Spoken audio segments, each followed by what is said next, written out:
Oh, look at that. There we go. We're live. Yes, sir.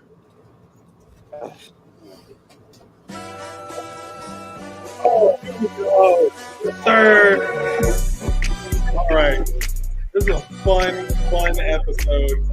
This is going to be a fun little episode of the Dre Lax podcast. Welcome to the stream. Whenever you get a chance to check it. I am Dre, and today I am joined by three awesome people. And if you are not following them on Twitter, well, do better because you need to. So, gentlemen, I'm going to let y'all introduce yourselves real quick, and, we'll get going from there. Don't everybody introduce yourself at once. Sorry, I was typing out a tweet. I can go first. Brandon Hooten. I'm a photographer, contributor to the OC Outside the Box podcast. Excuse me.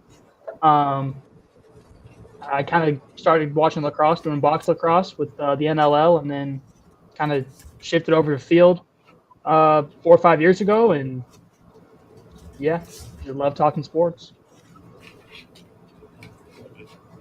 And I'm Jackson at Blake Van on Twitter. Diehard Archers fan. Love talking the game. Diehard Archers fan. I am Neil Barrett. That's pretty much it. I don't really have any cool stories. That's pretty much it. Nah, he's underselling it. Check out his graphics. I do. Neil is a great graphic designer. So if anyone's trying to, freelance it, let you know where to go. That's true. So with Jackson, with you being a diehard Archers fan, we will start with you. How do you feel like your team's season went? It went pretty good. I mean, we lost 2 games that we really shouldn't have. We'll call it the Brendan O'Neill game in week 2. No Graham Hosick. We saw what happened when he's on the field. Now he did hit a couple pipes and made some saves, but we should have won that game. And if we don't give up a PLL record 5 2-pointers against the Cannons, that's a different game as well. Yeah, I'm not gonna let him skip that. He made it sound like it was a deflated game. Like we. Nah. Listen, I would have been right over there with Jackson and the team, part of Archers Nation, but yeah, no, man has principles. I got principles. He doesn't root for any teams from Utah, which is dumb. Moved to Utah. They knew what happened. Knew what would happen. Missed the banner raising ceremony and everything, which was awesome in person. Bruh, and I'm okay with it.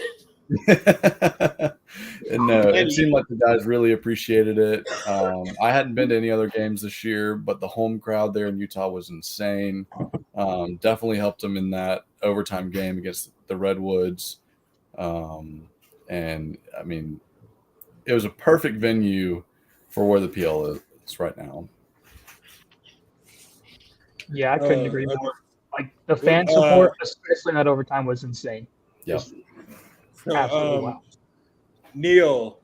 So Neil, I can never tell if Neil is like a Chaos fan or like an Archers fan because he's a huge Josh Byrne guy. Like he loves Josh Byrne, so you can never tell like which team he's actually like. Did you say I do a lot of Josh Byrne graphics? Is that what you just said?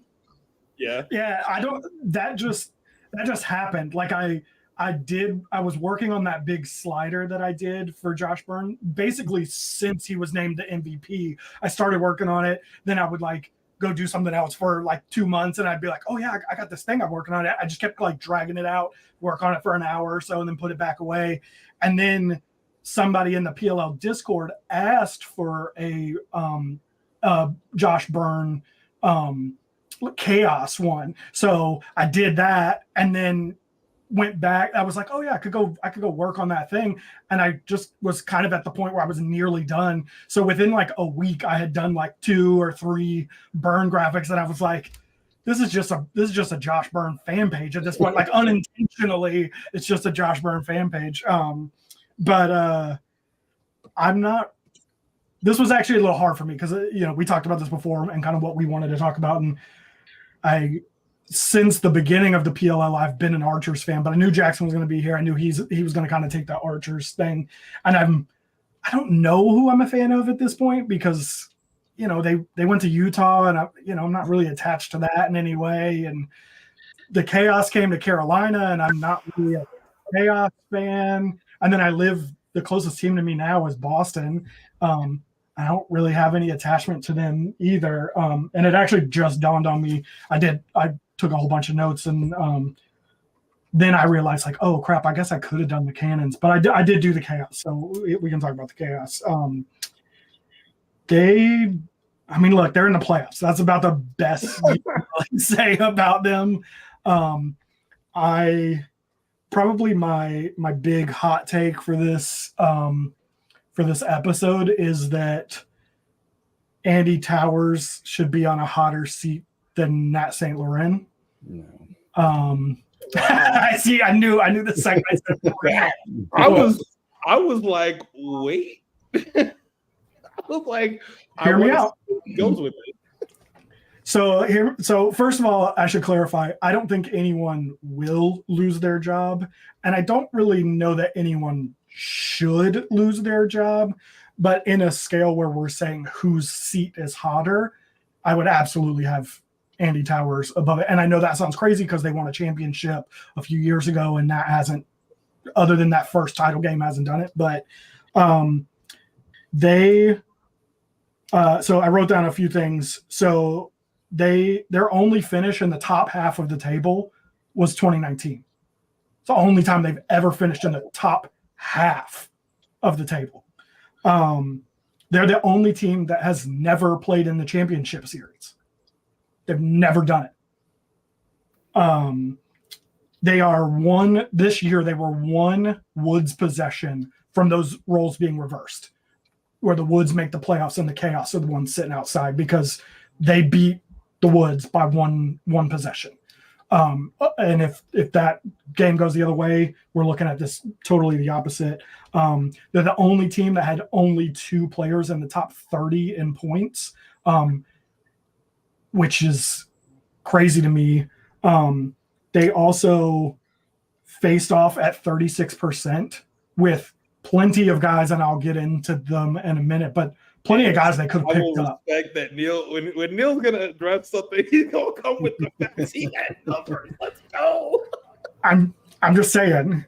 I think the Redwoods have a lot of like dysfunction, and that midfield is just like, there's just nobody in that midfield that's really dangerous at all. But you feel like you look at that team and you go, yeah, but if they could grab a guy here or there, like they may not be Atlas next season, but they could be a playoff team that pushes for something. I look at this Chaos roster, and I do have some fixes that I'll talk about in a second, but I'm like, you look at that roster and you're like, they need a lot of work. That offense, you got Josh Byrne. And then what? I thought Jules would step up. He didn't really. I thought Minikis might step up, like from where he was last year. He might make a jump up. He didn't really.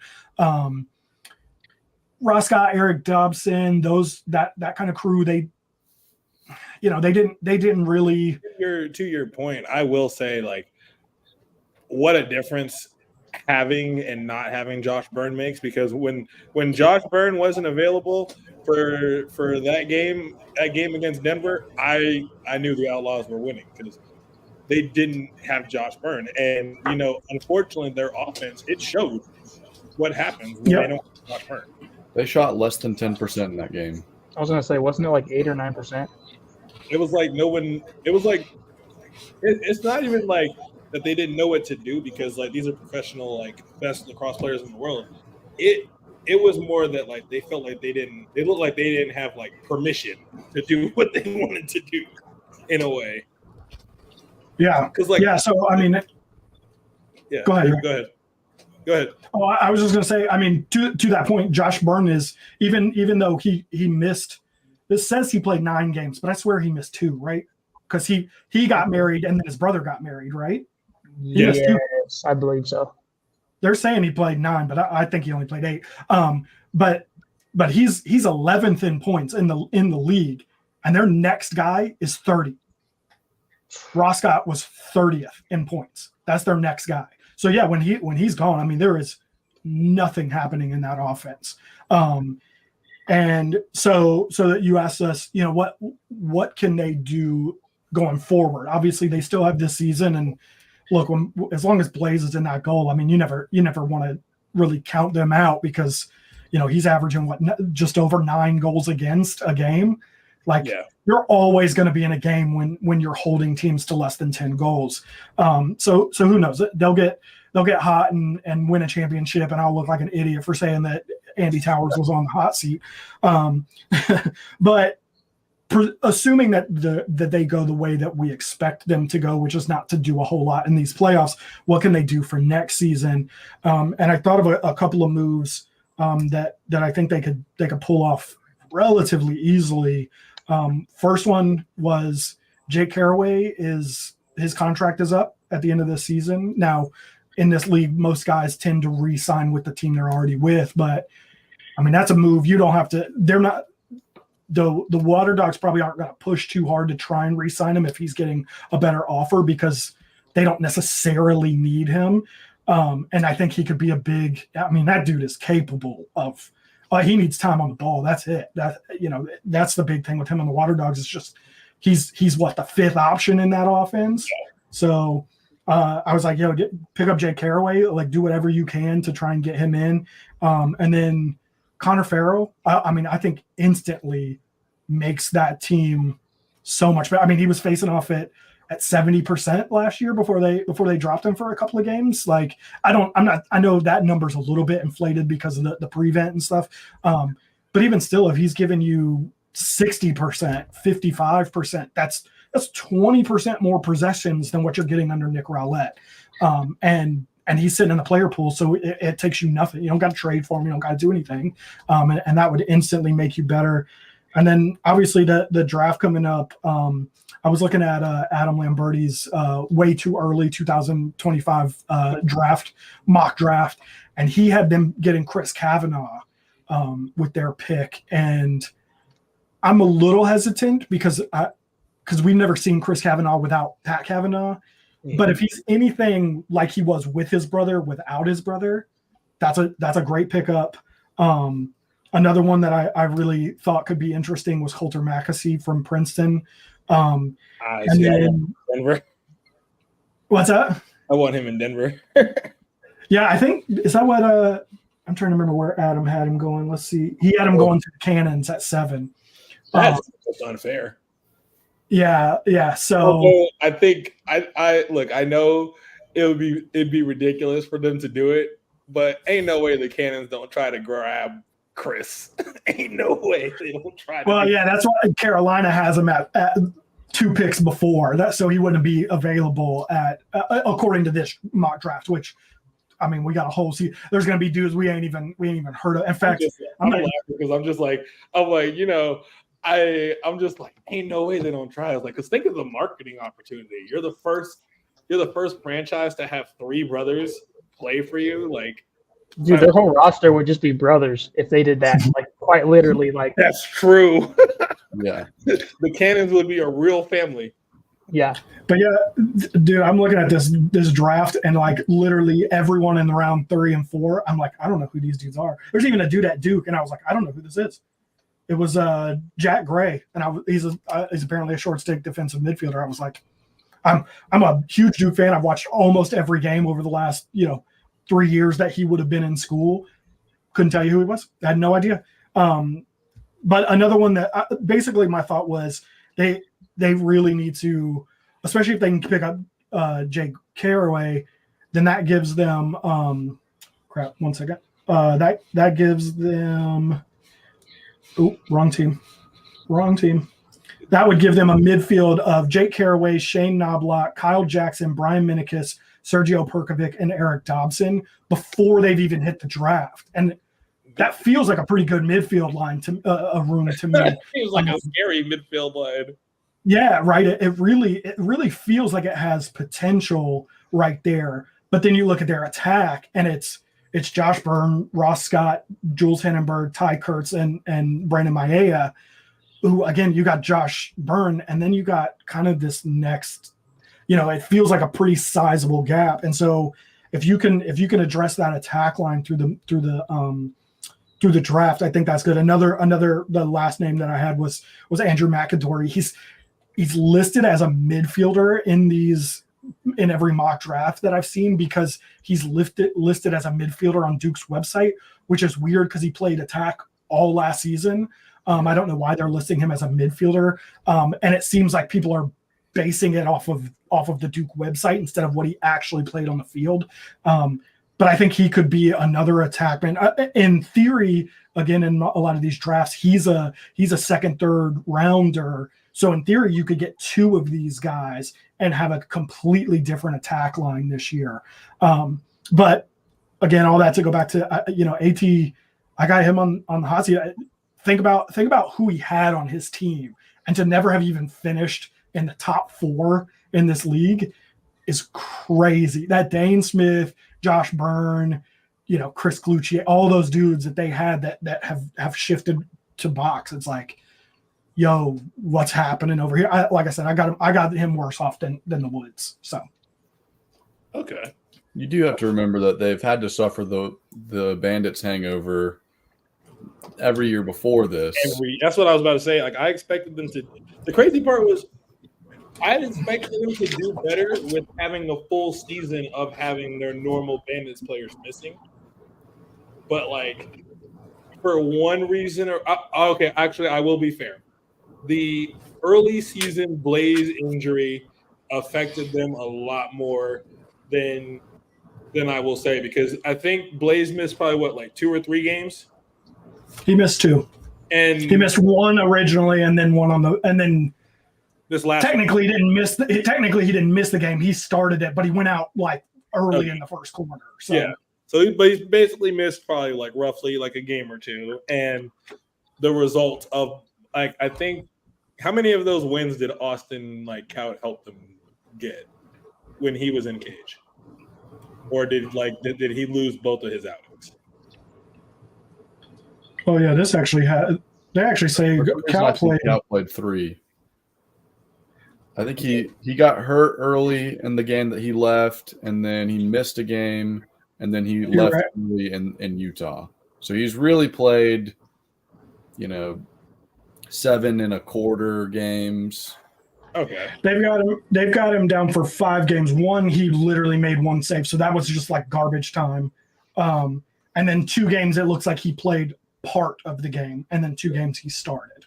So I think they did keep. I think you're right. I think they kept Blaze out. Although it's weird because Blaze is listed. I think Blaze is listed as playing in 8 games. Yeah, it says he played in 8 games. Are there stats for all 8 games, or is it just he was on the roster, so they're counting it? No, I've got stats for 8 games. Huh. That's weird, but 2 of them he has less than 3 saves, so that's clearly a partial game. And then 2 games he has 9 saves, but then 2 more games he has 10 saves. 3 games he has 10 saves. So I'm I don't know what's regular. And again, when their whole defense was together, they were playing well and not giving up a lot of shots and stuff. So I don't. Oh, that scores against. My bad. I'm looking at the wrong thing. Anyway, I don't know. Whatever he worked, you were saying. I think it was you, Dre. Yeah, it's just one of those things where it's yes, his seat should be hotter, but also there's contingencies with that. There's just things that do play into a factor with the chaos, and like you said, for better, Blaze is a difference maker for them. And honestly, the chaos not having Blaze or not having Josh available, or even having if they don't have Rowlett or Newman available, any of those, it is equivalent to the Archers not having Schreiber or Dobson, or the Atlas not having Teat and Shelley. It's stuff like that. It's a major blow that does change the way the team works. And you can see that one of the best things that they could do this offseason is probably grabbing a more offensive player, because a lot of their players they have for offense, they are players that benefit in a give and go kind of style of play. And if there's no one to give it to them, they're not going to go. And the other short six they have are all more defensive type of players that have skills in box. They're not dudes that are just going to pick it up and go. I don't necessarily disagree with anything you said, especially surrounding the defensive side of the ball. But I mean, they also only scored 100 goals this year. So to me, when the beginning of the year, when Andy Towers comes out and says we're moving away from the box style offense, obviously you lose Dane Smith and all the other guys. I understand that, but when you come out and then only score 100 goals, I mean, even a team like the Outlaws, who's in 5th place, has 17 more scores than them, and they're a completely young team. They weren't great by any means, but they found ways to win. Chaos, they're in the playoffs, but I don't feel I kind of agree with Neil. I do think Andy Towers deserves to have a little bit of heat under him. Again, I don't think he will be fired, but I think it's more of an offensive issue than anything. I think Austin Kaut is a more than capable backup. I mean, we saw plenty of times this year where he stepped in. It was good. But I mean, I would say the biggest issue. I don't even blame him for that last game. That last game was just the world's most unluckiest bounce of all time. Right. But I mean, if they can find a way to get more offensive production just in general, outside of Josh Byrne, anybody else, doesn't matter where it comes from, just consistent production. This team, we're looking at them being in the Outlaws spot, in the Water Dogs spot. I mean, maybe even pushing for the top of the table. I doubt it, but I just think it's more of an offensive issue than anything. But I don't disagree with you, Neil, at all. Let's see. Brandon, you're the I mean, we're both Outlaws fans, but I'm definitely going to let you cover what you feel, what you liked and what could have gotten better. Yeah. I don't know. This was a weird season. Just you never knew what team you were going to get, which, coming into the year, I expected them to be a lot worse than they were. So on one hand, I appreciate the fact that, I feel like they crushed the draft for the most part. Obviously, that inexperience isn't going to help you your first year. But, I mean, I thought Jake Pacino was great. I thought once they started running plays for Brennan and he started being more aggressive over time, I felt like he was being better. Who else? Bundy, Jr., I thought was also just an explosive dude that, once he gets more reps, he's already – I think he had, 6 2-pointers this year? I don't have his numbers up. He scored the most 2-pointers. Yeah, I like that type of threat. First-year player, I think that's what Keegs sent out. I think it was most – yeah, he's had the most 2-pointers in a season by a rookie. He had 6. So, I mean, I thought the draft was great. I thought adding Eric Law was great. I think having a leader like that, just even outside of the actual X's and O's of it, I thought that was fantastic. I mean, and as cool as he would be in our press conference, him being on the team made a whole difference. Yeah. I mean, that first week, they said he came in on the Zoom call and immediately it was Eric Law's team. That to me tells me that he came in and was leading those young guys, which helped. Obviously, another thing Eric Law did say in that presser, though, was that once he joined the team, it was win-loss, win-loss, win-loss. Mm-hmm. So, that to me was frustrating, just kind of not seeing any type of consistency. It seemed like at times, they came out and they were looking like a top 4 team, top 4, top 3 team. And then the very next week, it's everyone's confused on offense. We're not running any sets. No one's moving around. It's a lot of standing still. Ball's dying in sticks. And that's where I think I've seen a lot of critique of Tim Sudan's offensive game plan at times. And I think it just comes from the fact that there's times that the offense isn't doing anything. Like, it's one, like, even this week in Utah, Brandon O'Neal got 13 shots, and they were good quality shots. He just didn't hit them. Like, okay, we'll live with that. But then when I'm watching games, the game he had 8 touches. Why is there no sense of urgency to say, hey, we're getting him the ball from a teammate, from a coach, anybody? And so that type of thing, I think, over time is why they only won 5 games. Now, I would also say this was a successful season for them, coming off of, what do they have, 1 win last year? 1-9, I want to say it was. I don't think any of us thought they were going to be this, great team. But I just feel like the biggest flaw was just inconsistency. And as a fan, that's tough to watch because it's like each week you don't know what you're going to get. But, I mean, you can't complain. I thought Luke Wehrman was great at the stripe. I thought is it McElroy or McElroy? I don't know how you say his name. McElroy. I mean, I know. McElroy, yeah. I thought for it being his first season, I thought he did fine. He had a couple, he hit 17 against the Archers early in the year. But overall, I thought the young guys were the bright spot. And I just thought inconsistency week over week was kind of that downfall for him. But okay. That's then, Jackson's the happy one over there. His team won the West.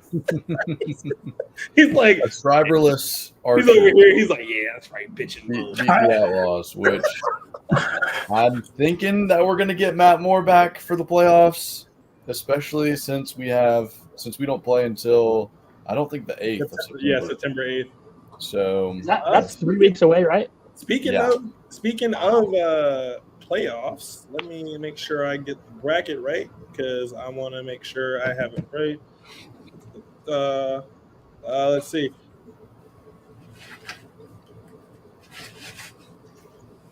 While you're doing that, I just want to point out you were talking about Schreiber missing from the Archers being a big difference maker. They still won this week without him. So yeah, because Leclerc and Ament stepped up. Yep. And Overby. I was gonna say, don't forget the Rook. Can we just talk about the miraculous find of that? Like,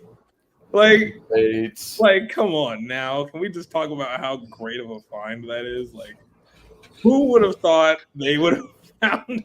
And I think he's actually a natural lefty. I was talking to Matt Moore before the game, and he was like, "Yeah, we don't really know what hand he is. I think he's a lefty." I was like, "Okay, we're running, the 3 lefty attackmen. Okay, whatever." He didn't seem to miss a step.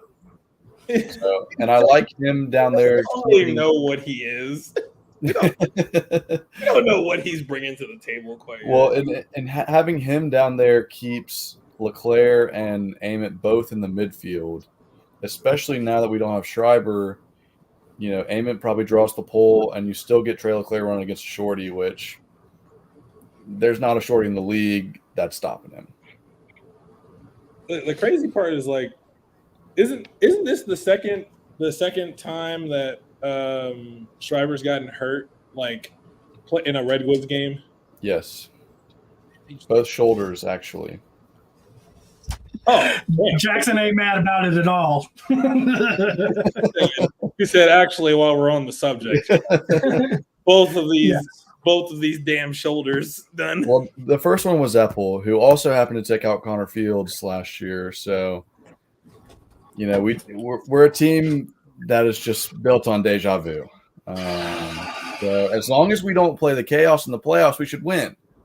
So I'm a big Cannons fan on Labor Day for sure. He said as long as we don't got to run into him, I think we'll be good. I think we'll be Gucci Bandana. Well, I mean, what seed were the Chaos when they won the championship? Were they the 7 seed? I think so. I think that's what They were 7 or 6.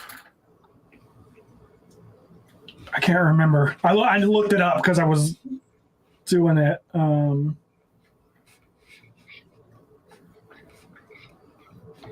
I don't know. Overall, in the PLL, I say go for the buys. because on any given day, any team can win. And so the less amount of games you have to play to win a championship, the better your odds are.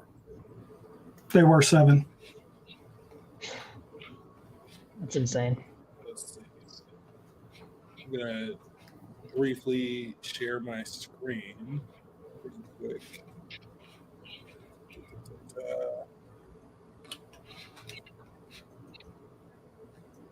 I do hope though that the Outlaws win this first round, so we get Utah Denver Part 3. Because I think that'd be exciting. That'd be a fun game. So this is what the playoffs are going to look like. So you're going to have obviously the Atlas and the Archers with their buys. That first round, those first round matchups, you got Outlaws versus Whip Snakes, or the Terp Snakes, as everyone on the internet calls them. And then you got the Chaos versus the Cannons. So those are going to be, and those matchups happen on Labor Day, Monday, September 2nd. And then the semifinals are going to take place the next week on the 7th, with the championship happening on the 15th. Also, just got to laugh at the hilarity that Boston and New York are getting 2 homecoming weekends this season. Just realized whose idea that was. I don't even know. I understand those are big markets, and getting to play at Gillette is cool, but I mean, we could have done something different. I'm like, yo, how? And then, like, you know, like if the dang Water Dogs had been in the playoffs and they made it to championship weekend, they would have got a second homecoming weekend too. There were about to be 3 homecoming weekends potentially this season. Like, come on now. Yeah, I'm trying to figure out whose idea that was, because we gotta talk about this. That's actually, before I get into my prediction, that's actually one thing I would like to see be different is, why are we running playoffs in markets where we've already done homecoming? Let's take the risk of maybe not getting as much revenue, and let's expose lacrosse to a different market. Like at work the last week, this dad came into the store and his son was wearing a lacrosse shirt and he was wearing a lacrosse hat, and I was like, "Oh, where do you play from?" And he's like, "Oh, we're visiting from Minnesota. We're just helping move in his older sister on campus out here." And I was like, "Oh." I was like, "So you guys?" I was like, "Have you guys gone to any like the PLL games?" And he's like, "Yeah." He's like, "It was crazy, like packed out. We had so much fun." And he was like, "Honestly, I'm surprised we didn't get one of those teams." And I was like, "You know what? You're not wrong. I'm surprised that there's no like Midwest team yet." But I think like some of those markets that like just barely missed out on getting a home team, it probably would have been cool to get them like a playoff spot, like Minnesota for a playoff spot. I think that would have been cool. I think that would have been well attended. Yeah, Minnesota would have been cool. But then, do you take away Minnesota's regular season weekend, or do you just run them twice? Which weekend did they get? Heritage weekend. Yeah. Oh, they got Heritage weekend. Well, so do you run somebody else regular season? Give Minnesota post. Take them back to the Star probably in the regular season. Well, yeah. What you can do, you can look at which markets are like bona fide sellout markets that don't already have a home team, and make 3 of those bona fide sellout markets your playoff spots. I'd say I think I was gonna say, like, instead of doing the championship in Philly, do it in DC, but they pretty much are in DC for the championship series. So, you know, there's that. But that's close to the Whips too. Their supporter group claims the whole DMV. Yeah. So I believe it. But you know, so okay, in an ideal world, I guess, where would you have the 3 playoff games? I guess. I think like I said, the Star would be a good regular season. I think Minnesota would do a good playoff. I'm trying to think of other markets they've been to before. I mean, Dallas. I don't know. Dallas, right? Like Dallas was pretty good. Yeah, that's the the star. Yeah. Oh, sorry, I'm tripping. I don't know what the turnout was like with Seattle. That'd just be tough. I mean, everybody's flying there. There's no Right. like driving to that. I'm just trying to think of places that like they've already been to. Well, Everybody else okay. already been. So what you can do, you can make one of the weekends Seattle, and then out of that schedule, you can make one of the other ones the playoff spot. Yeah, I know Fairfield's always well attended as well.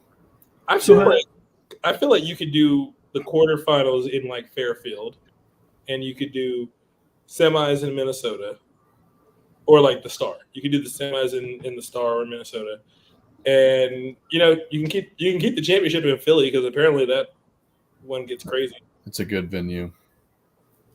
I don't know. I do know some people, like some of my friends that like they're not like big time like lacrosse fans, but like they were asking me like where like because they live some of them live in New York, and they were like, oh well, like where are they going to be at? And I was like, oh, they're gonna be in Long Island, and their immediate response was, it's not New York. I was like, they're in the state. And he's like, nah, but I thought you meant like New York. I was like, where are they going to play at in the Bronx? Where are they going to play at? Yankee Stadium, like NYCFC. Ooh, that would be sick. Not a bad idea.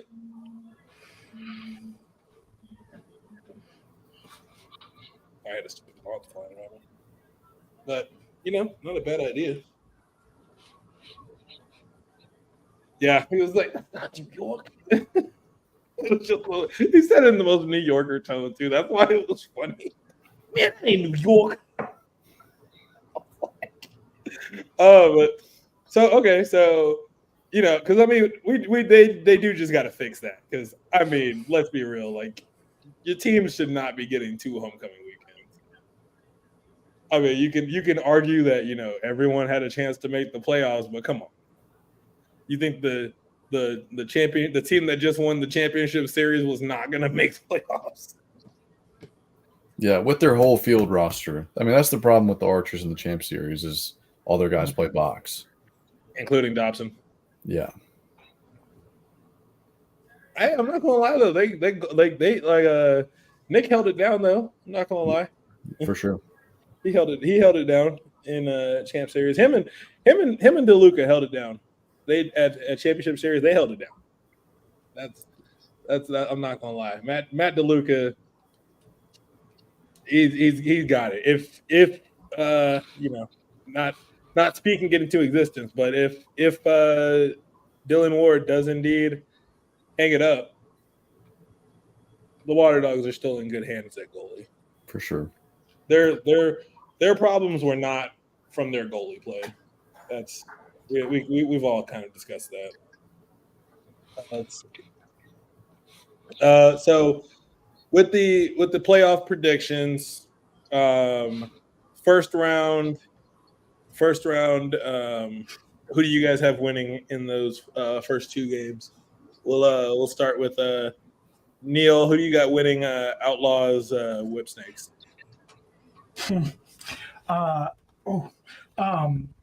I really want to pick the Outlaws. Probably some bias there, both negative and positive for those 2 teams. But just the way the Whips are playing right now, the way that they just seem to be rolling in every aspect. I took the Whips. I want it to be the Outlaws, but let's see, Jackson, who you got winning Cannons Chaos? I've got the Cannons, especially if Blaze is out.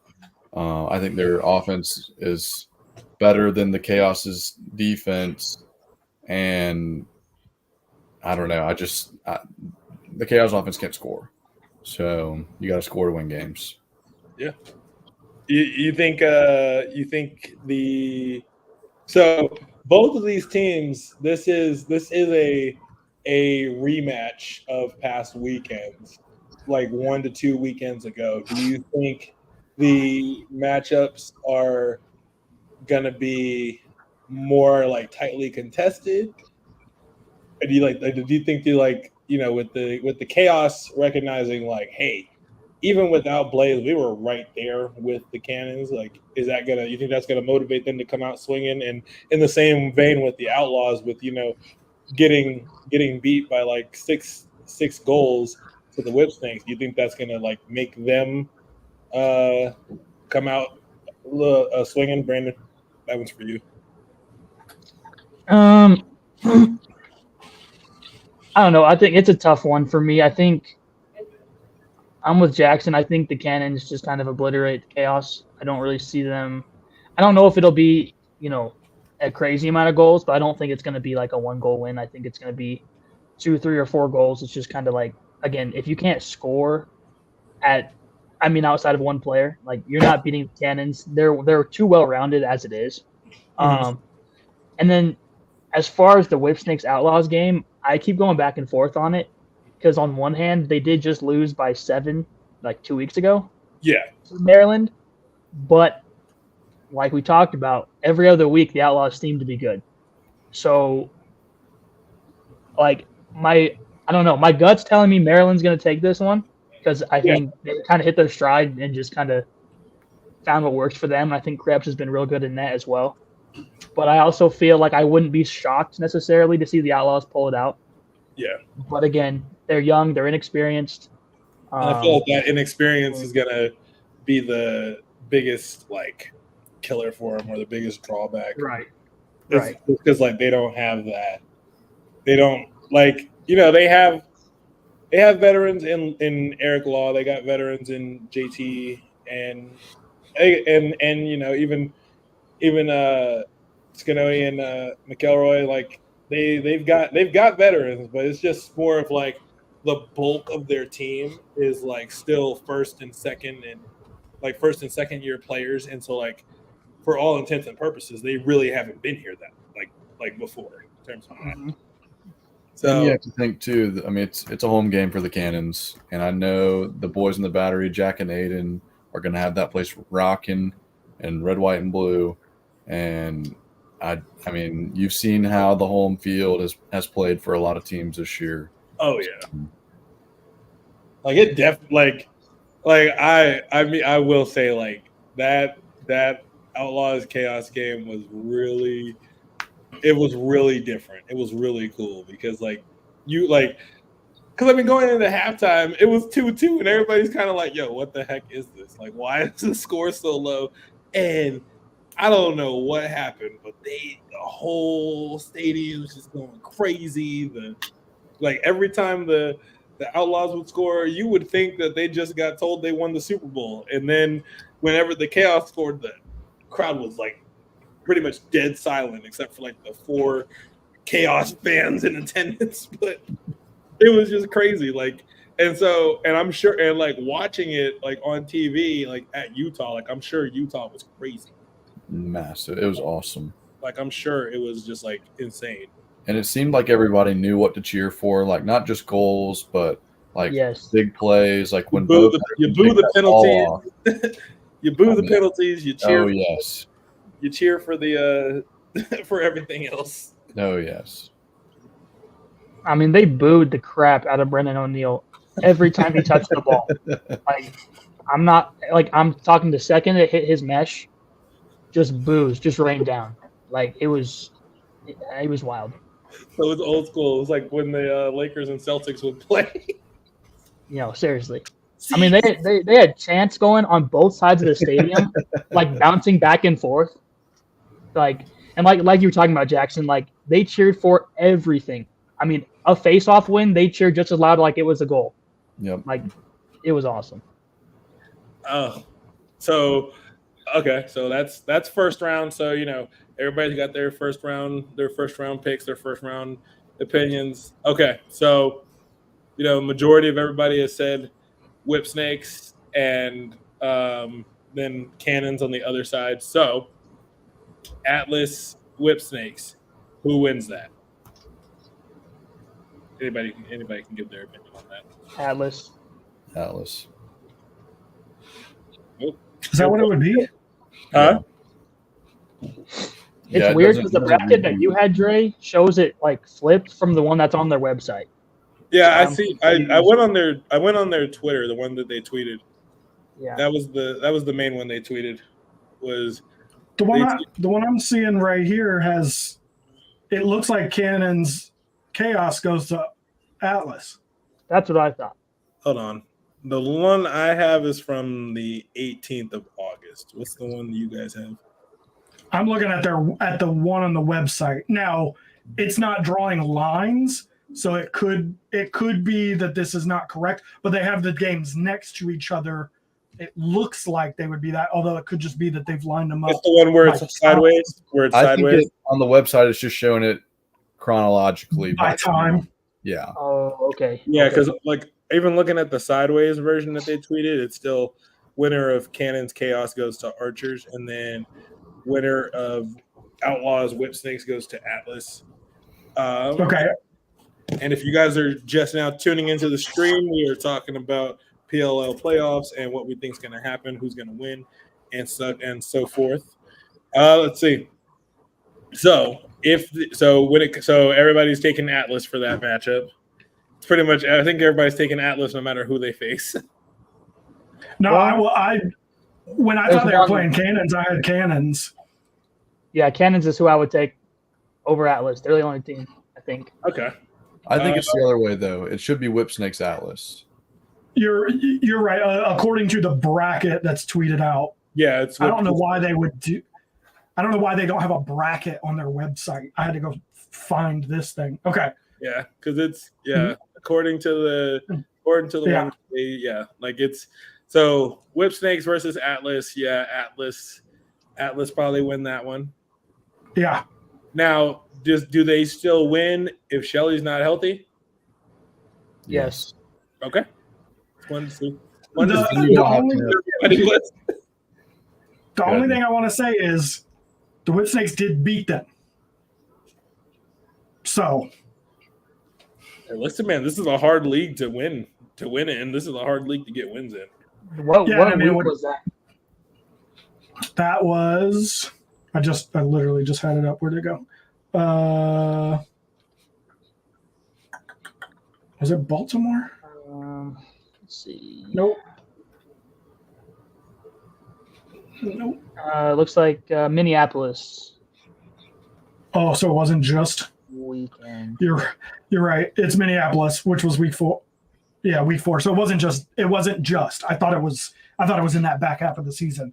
Hey, it So feels like it just happened. I know. But they're one of the two teams that did Yes. beat the Atlas this year, and that wasn't even good Whip Snakes. That was like a how the hell did this happen kind of Whip Snakes. You know, you got to figure now that Whip Snakes is a better Whip Snakes team. And I believe, don't quote me on this, but I believe Shelly played in that game. Yeah, but wasn't that a game that like Teed, Yeah, Shelly did play. Wasn't that like one of Teed's few bad games? I mean, he had 5 points and led the Atlas in points. So if you want to call that a bad game. Well, no, I couldn't remember because I think there's only been like I think two games this season where like Teed had a bad game, and they were the games that the Atlas lost. It was also We had a off bet. a bye. It was what? It was off a bye week, so the Okay. Atlas hadn't played the week before. And I don't know if y'all heard this or not, but the PLL was flying the teams to Boston, the Archers and the Atlas, to get in 2 practices before that. So Which could be really good, but also could. I mean, they're still going to be. They're not going to be at game speed. right. Also, I just want to say, I don't think that Whip Snakes game was off a bye. I just remember Because they had the game that they lost. One of the games they lost was off a bye. Wasn't the Cannons one off a bye? the Cannons one looks like it could have been off a bye. Are you talking about the Atlas being off the bye in that Whip Snakes Atlas game? Oh yeah, no, they played the Redwoods the week before. Yeah, in fact, they had played 5 games at that point. or that was their 5th game, I should say. That was their 5th game. Yeah. Yeah, because they came into that one 4-0, and everybody was like, "Oh, they're about to be 5-0," and then Whipsnakes were like, "Ha psych." Yeah. So all that to say, it's kind of like Brandon said earlier, like you're not going to be crazily surprised if the way the Whips have been playing lately. You're going to be like, they beat them earlier when they weren't good. If they beat them now, you're going to be like, well, dang, okay, like maybe that's just their kryptonite. Obviously, we know how good Atlas is, but I think a lot of times we don't talk about the nuance of how teams match up against each other, and that a team may not necessarily be better, but they may just have the right guys in the right places that kind of neutralize matchups and stuff, and so they can consistently beat a team. This is a college lacrosse thing, but we talk about it, Duke all the time. They can't beat Syracuse in the Dome, even when Syracuse, Gary Gates' first year, and they were bad, and we went up there and played them in the Dome. We couldn't beat them. We went to the national championship that year. And it's a home game for Atlas. Right. So like, I think there's a level of nuance that we don't talk about a whole lot, in that, the Whips could just be that team that just Atlas just can't figure out. I think we all expect Atlas. Right. Again, Chaos was 7th. We talked about, they were 7th in the league that year. Archers were probably 2nd, I think, that year. I think so. And you just can't beat them. You can't. The matchups just aren't there, and so it doesn't mean that they were the better team, throughout the course of the totality of a season, but they had those guys. So any given weekend in this league, any team can get beat. The Water Dogs did win at least a couple games, so any team can be beat in this league. And I will say too, I believe the Atlas coming off of buys, I want to say are like 1-2 this year. I want to say someone said that in the presser. Didn't Mike say that? Yeah, Mike said that. So that is something to monitor, because they bounced back most recently after a bye. But it does make me wonder, especially like you said, Neil, with a team like the Whips that has I feel like they are so underrated from top to bottom on their offense. Like, they don't need Matt Rambo to be going off for them to be good, or Zed. Like, they have TJ, they have Levi, like Chen and Chuck, you know what I'm saying? Like, they just have so many guys that I do almost wonder if coming off of that long bye, it hurts them instead of ends up helping them, even with the 2 practices that they're going to be getting. Yeah, the way I thought about that bye is right, without playing, right? That's 3 weeks. Yeah, they'll go have practices. So there's a school of thought that says that those practices will really help them. They'll get to focus in. They'll get to make a specific game plan for their opponent, but they're also not going to get that game time. They're going to have 3 weeks without a game, which has not been particularly good. And my line of thinking tends to be that, and until it's proven otherwise, and this will be kind of the first opportunity, that until it's proven otherwise, I'm going to stay on this side of that kind of prediction and think that it's going to make them worse until it's proven otherwise, and we'll see what happens there. It could be great, but it could not. Valid. That's not. I mean, let's see. So Neil's taking Whip Snakes. I didn't say that. Atlas. Anyone that's listening, Neil thinks the Atlas. If you are from New York, Neil's rooting against your team. You know what? I'll take it. I'll take that. I'll take the Whips. I was going to take the Cannons anyway when I thought it was the Cannons that was going to match up with them. So, okay. So who that? So assume since I'll say the majority, myself included, is taking Cannons over Chaos, even though I have learned to not doubt the Chaos when it comes to playoffs. The biggest outlier is Blaze Reardon available, because you are going into this game and you are you are playing a prolific Cannons offense without Blaze Reardon. Like, you don't have Blaze Reardon, and you want me to believe that, no disrespect to him, but Austin Count is not saving shots all night from Asher Knowlton, Marcus Holman, Jeff Traynor if he gets the ball, Matt Campbell. He's not doing that. Not enough to where they can win the game and put it to rest. It's just not, especially if the key to your offense is Josh Byrne and everybody knows that, and so everyone's just like, oh, I'm just going to put my strongest pull on Josh Byrne and take him out of the game and make Knobloch have to carry it. So are you taking Chaos over Cannons if they have Blaze? Is that what you're saying? If they have Blaze, because that's the hottest take of all time. Yeah. No. Listen, you just won up to the whipsaw thing. Listen. The only reason hold on, give me 1 second.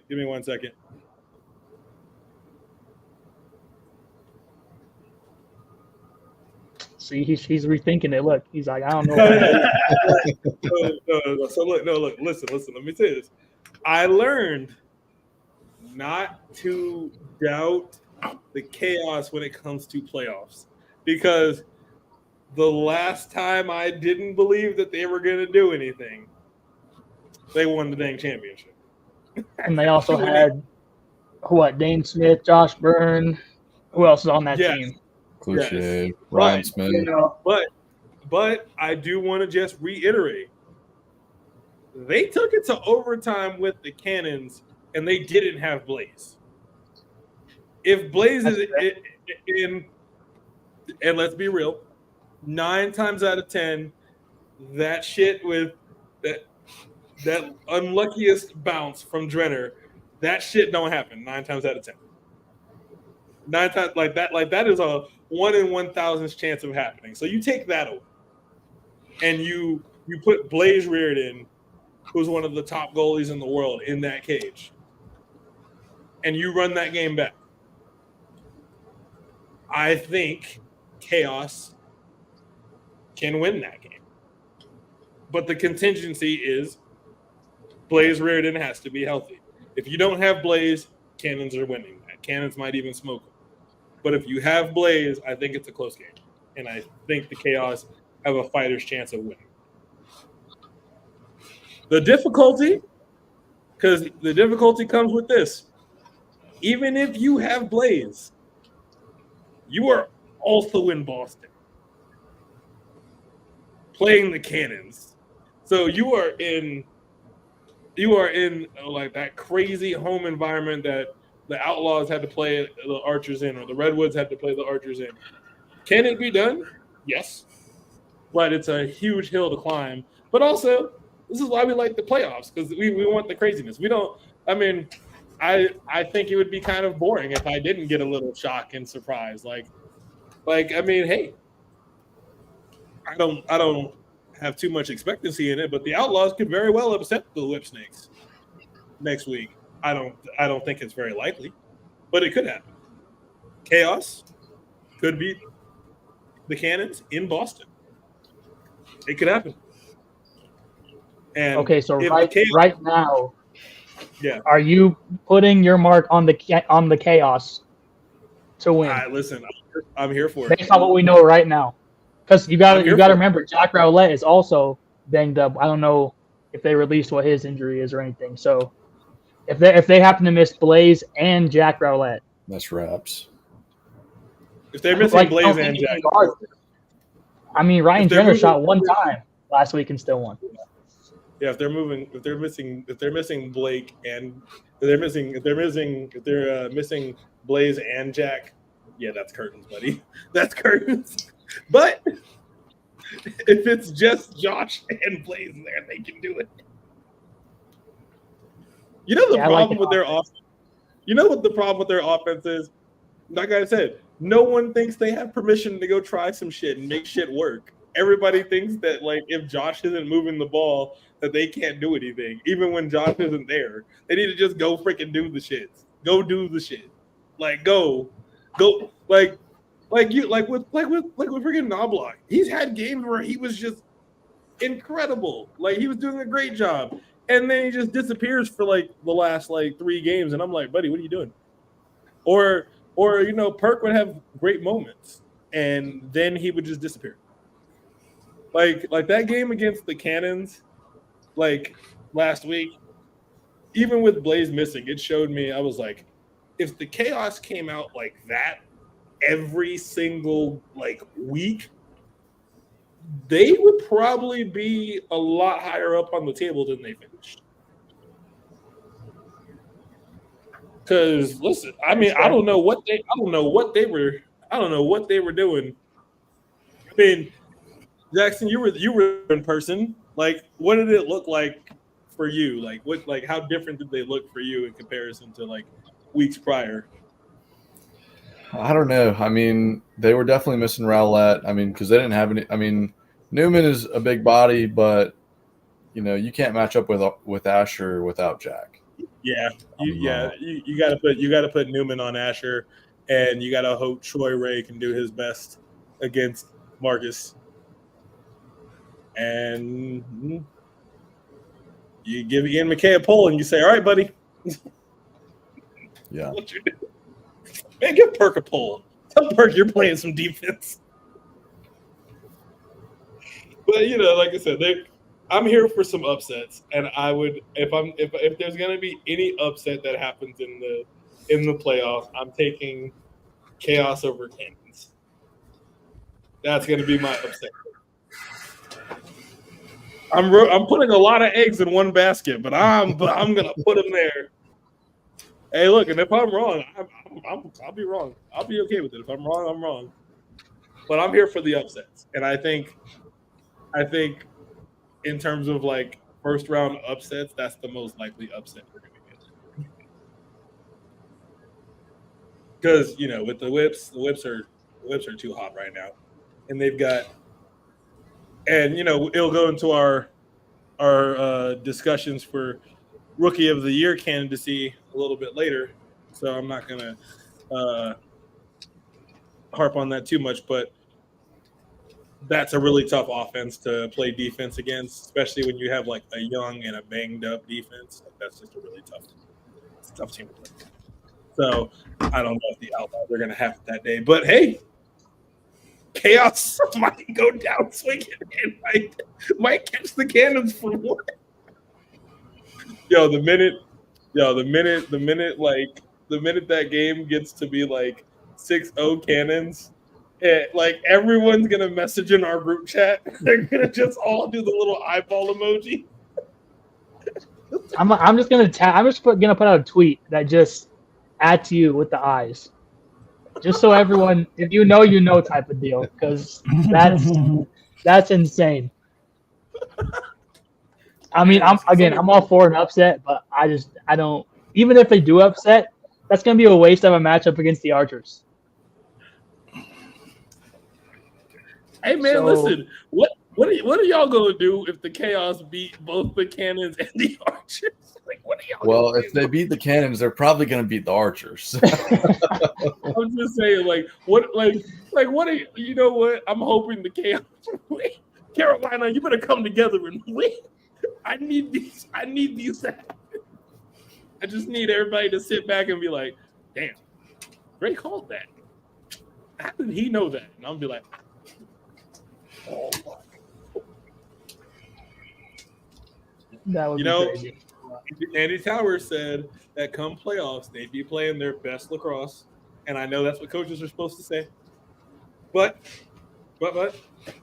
do you think they're playing their best lacrosse? He said come playoffs, they're going to be playing their best lacrosse. So you think they're just going to magically transform into this great lacrosse team in 6 days? Or I guess 12 days because it's 2 weeks off, whatever it is. Hey, listen, stranger things have happened in this sport. Like, they scored 4 against Denver a week ago. 4. No Josh Burns. Are we playing their best? Are we playing our best lacrosse right now? Hey man, the Archers found some undrafted dude off the streets, and he won some games. Anything can happen in this league. I don't know about that though. You're right. You're right. If that happens, Listen. I'll give you your props. But that's someone had outlandish. to take a crazy, insane take train, and I'm taking it. I'm taking it. Chaos over cannons. You heard it here. I will not be retracting the statement, whether I'm right or wrong. I will lie in this bed. I made that shit. I will lie in it, whether it is a comfy night of sleep or it is not. I stick on that one. All right. So I've been outvoted by the majority. So Archers Cannons. Who's winning Archers Cannons? Cannons. Jackson. Sorry, Jackson. I'm riding or dying with the boys. I think we learned our lesson the first game. We're not gonna let. I mean, and what are the odds that Ryan Drenner and Aslanian hit twos again? Not high, well. Honestly. Did you? No. I think it's a track meet, and I think the Archers win 15-14. Okay. I'm with you on the score for sure. Yeah. I picked wanted Boston before the season, so I feel like I have to stick with them. But it would not shock me to see them crumble again and just look, as much talent as they have, it'd be disappointing. But, I mean, like you said, Dre, the Archers put a dude in that hadn't played all year. And we still have Jackson Morrill, who we haven't seen yet, Yeah. who I kind of like a lot in that. I do like Boyle. As much as I like Van Overbeek, I think I like Jackson Morrill better in that spot. Like I said, no disrespect to Van Overbeek, but he's the Jeremy Lin here right now. Like, and we saw how. No disrespect, but I'm going to completely disrespect him.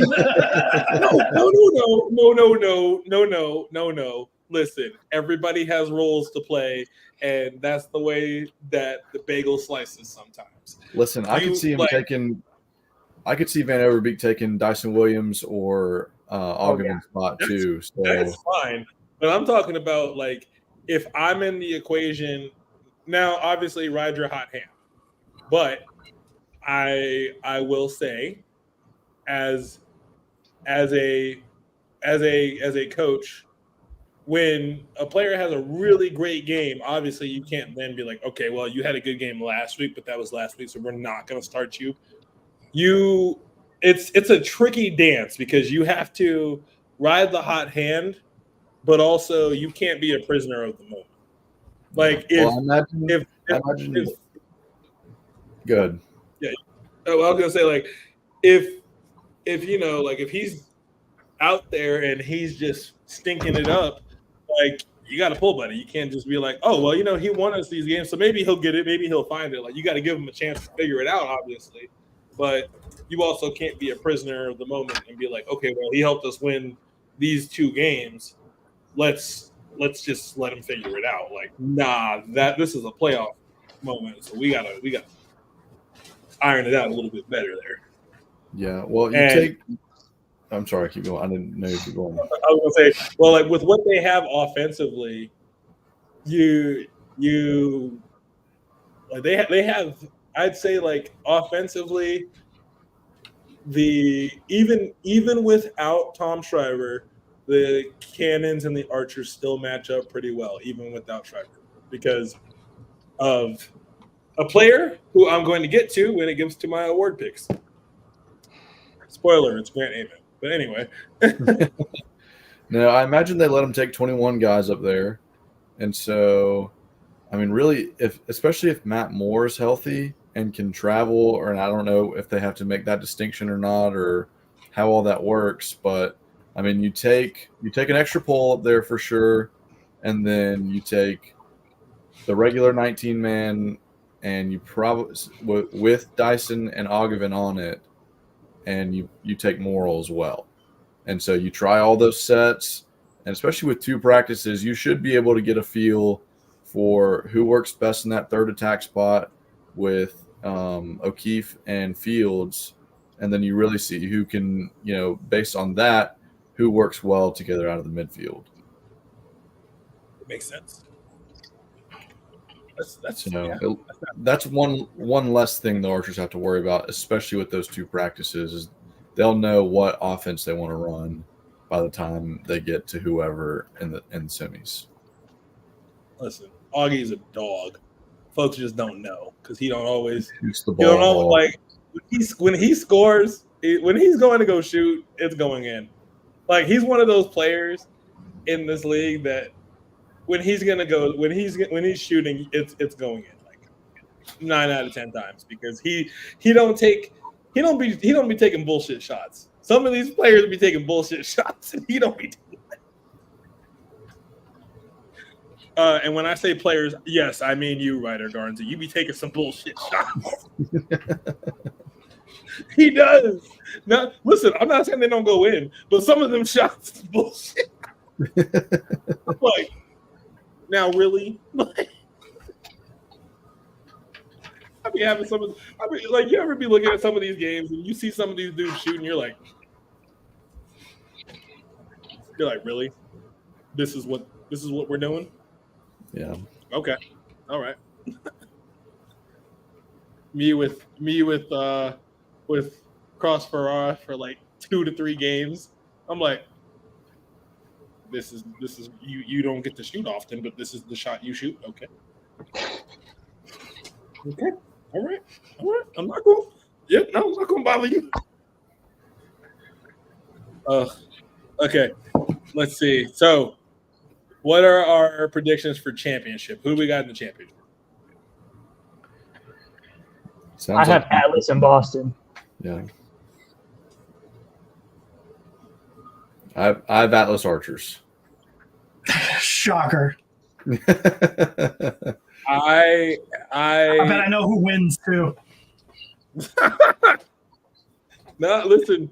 I tweeted it earlier in the season. I've said it in our group chat, and despite me picking the Chaos to upset the Cannons, I said it before, and I'm going to say it again. Atlas Archers Championship. Okay, so you're the tiebreaker then, Neil. Oh, I got Atlas Chaos. Or I mean Cannon, sorry. Okay, we're together on that. Okay. I was like a believer. Yeah, I told you I put AT on the hot seat, which means they're gonna win. They're gonna win the whole freaking thing. Yo, what are you gonna do if they like win, or like they go like to the championship and they like win, and like Andy Towers DMs you and goes, "Hot seat that bitch." Like, what do you? Dude, there are plenty of PLL coaches that are reading the things that I say on the internet and they like them accordingly. What are you gonna do? So. Neil is secretly the driving force behind so many of these coaches' strategies. I say some stuff that the people that like it, I'm like, okay. Apparently, I'm saying something. Like I don't have any insider knowledge. I'm not news or anything. And coaches will like stuff, and I'm like, what? Listen, they privatize likes now, so folks feel safer to like shit. But no, Neil, him DMing you hot seat that bitch would be the most Andy Towers. Listen, if he does it, he deserves to, and I will gladly post it and take the L on that. But again, I don't think he's gonna get fired. I'm just saying if we're looking at whose seat is hotter, and I'm not saying he should get fired. Lacrosse fans lack logic. We know this because freaking the people were calling for Pressler's job last year. I'll get into that. Job this year. How are you going to want your first-year coach to get fired? Like, what coach is going to want to take the job? I just love that we literally were like, hey, everyone with a rational thought was like, Pressler's a very good coach. He will figure it out. Like, you got to give him another year. And now they're the best team in the league. And it's like, Yeah, you just have to. It is an adjustment. It's not the same thing, especially these guys that were career college coaches. Bill Tierney is too good of a coach to be this bad next year because he's going to look at what happened to him this year and he'll be better. I'm not saying they're going to be the best in the league. They're not necessarily going to do this crazy turnaround, but they're not going to be the worst team in the league next year. Hopefully, they could do a crazy turnaround. I mean, arguably for the Atlas and the then at the time Chrome to go from being bottom of the table to then being teams that are in the playoffs in one season, you can bounce backs are possible. You just gotta have the cards fall your way the right way. I mean, we talk about it every year. Every year we talk about the margins in this league are so thin, and it takes 1-2 moves to go from bottom to top. And it, how many 1-goal games did the Water Dogs lose this year? 5? Yeah, I think 6. I think there were 6. 6 of their losses were like 1-goal losses that just, I thought it was 8, like 8 1-possession losses. I thought they said, which almost makes it worse. Which is just crazy. And it's so funny because everybody will try to put different things on like why the Water Dogs weren't successful. Not dressing a Fogo. Oh, it's the goalie play. Oh, not enough production. But I'm like, three things can be true at the same time. Like, it's not necessarily like they didn't have one definitive issue. Like, because I will say, and you can say I'm biased towards goalies, but I will say that Ward and DeLuca were not the Water Dogs' problems this season. They were not the solutions, but they were not the central whole problem. And hold on, give me 1 second. Y'all keep talking. Yeah, let's jump back to this championship. Y'all talk about yours, and then Dre and I will talk about ours. I personally have the Cannons beating New York. It's I don't know, the final between New York, Utah, and Boston. To me, it's kind of just like anything could happen with those three. I think they're kind of interchangeable. Yeah. In this sense, but the lacrosse and specifically the offensive lacrosse that Boston has played as of late, I just feel more confident with them.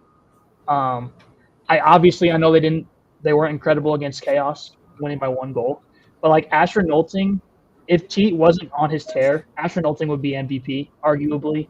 He's playing out of this world. I think they don't have a very big weakness anywhere. Maybe you could say face-offs. But, I mean, obviously against Trevor Baptiste, it'll be a weakness, but I just don't know if that's a big enough, loss, if you will, to say that Atlas goes and takes the game. It'll also be interesting to see, like, what they do with Peyton Cormier versus someone else at X or, with Shelley. I don't know what's going to happen with that either. I feel like you have to keep him there. Like, dude went off. And, it's any PLL coaches that are looking at these up and coming kids in college with how much success playing with your college teammates has translated to the league. I'm not saying draft the entire Duke roster because you got 3 Duke players or anything, but like, there were players that are on certain teams that like it's not necessarily exactly like happenstance with them there. Like you have Xander, you have Docs, and you've got Peyton, all on the Atlas, all guys who played with each other for like 4 or 5 years, who just know certain tendencies that these guys have better than a Jeff Teat would or Miles is going to know. Like you can make the argument that Connor is going to know how Peyton, like which way Peyton's going to want to dodge or what kind of pick Peyton's looking to set more than Miles is going to know. Something like that. For sure. But also, I would say we're assuming they make it to the championship. They will have played a game in between. Mm-hmm. If Peyton goes out and has a bad performance, are we still talking about that in the same light? You know, I think right now it's easy. It's easy because he just had 5 points or 6 points, whatever it was, to say ride at the hot hand. But when you get down to it, if they end up playing Boston or Utah in the championship, it does make me wonder where that goes, because he had a great game and they blew it to the Water Dogs. So it's like that's also like, I mean, that's the same thing with Van Overbeek, you know, riding the hot hand, and with both of those players, it's the same thing. If you're gonna, you know, if you like ride the hot hand, but also you got to also kind of have like a parameter for when you're able to recognize, like, hey, this hand is not hot anymore. This is a scorching. This is like a cold hand. Like, get this out of here. The frostbitten hand. I just want to say Peyton Cormier has played 2 games. He had 6 points last week, but he had 0 in his previous game, which was against the Whip Snakes, who's likely their opponent in that quarterfinal or in that semifinal game. So if you're betting on him, see. You gotta see. Yeah. But I'm taking Boston. Yeah, and I'm right there too. I would take Boston in those two. They're 1-1 on the season. Atlas won in the first game of the season. Cannons won the more recent game, even though that was 4 weeks ago in Fairfield. And Cannons have also beat the Archers, so you know they're 2-1 against those other teams that we put those 3 in kind of the same level, just about, and they're the ones with the winning record. Wow,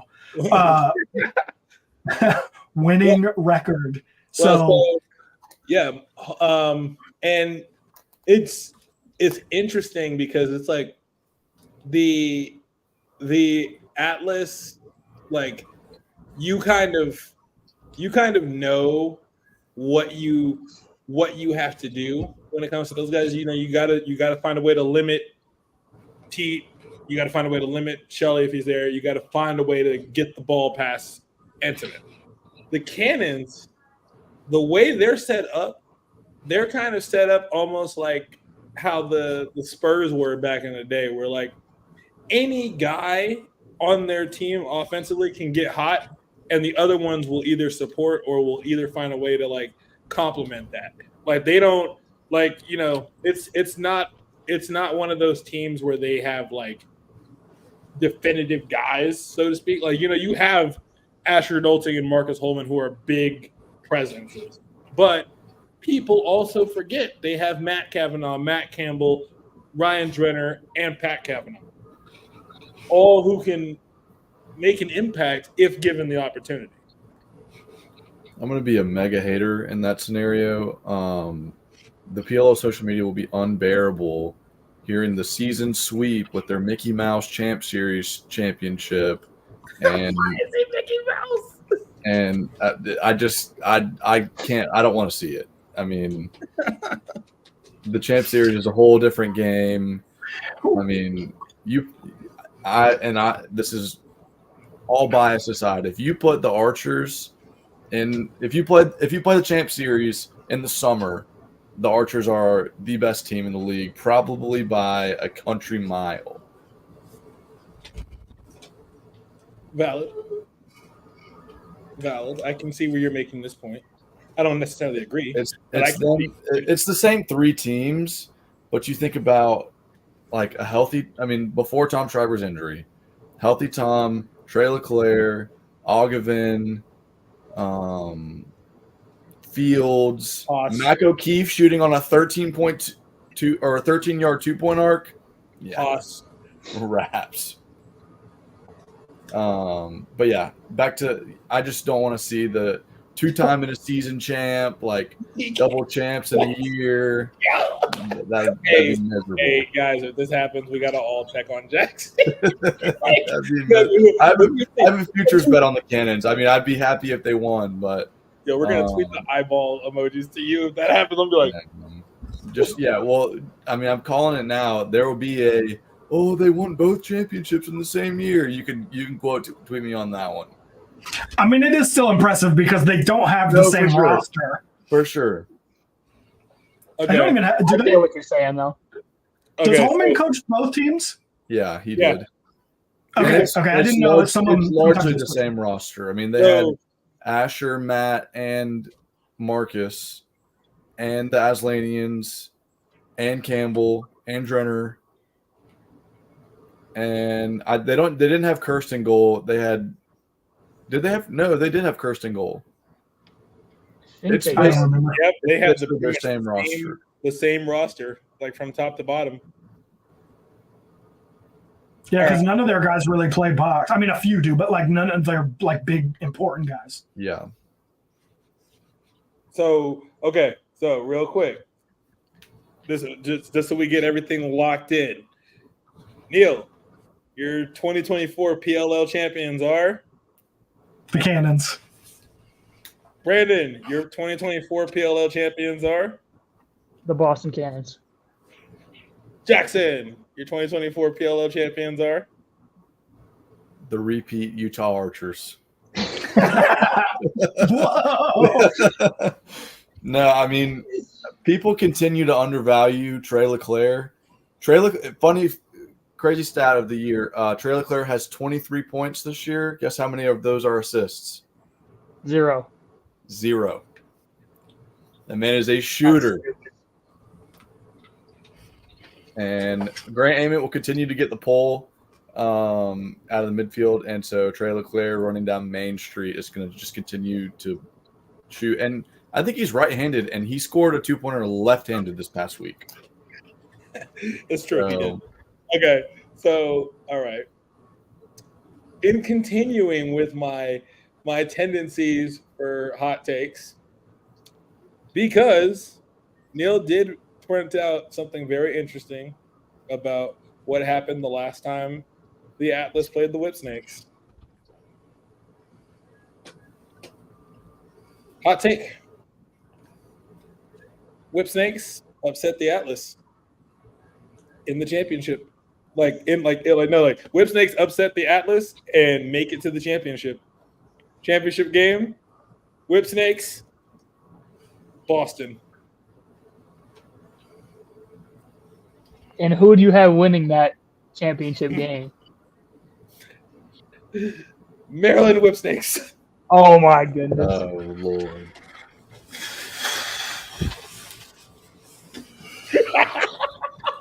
I don't think the Spitfires can handle a team. No. If we're being serious, if we're being serious, it's the Boston Cannons. I'm sorry. I kind of had to see if y'all were gonna go on the right. I had to see I was waiting. I was like, Neil's probably gonna just be like, all right, guys, I gotta go to bed. So Neil, wait. I mean, I think that's more likely than your talk about chaos getting there. No, what are you gonna do though? With, like the Whip Snakes and chaos in the championship. Like, what are y'all gonna do? God, we'll figure something out. If that happens, I'm thinking of how much of a meltdown people will have in like the Discord. I can't even imagine having that happen. Just be chaos, literally. Okay. So now that we've had the fun part, you guys get to be here for the debate parts. Okay.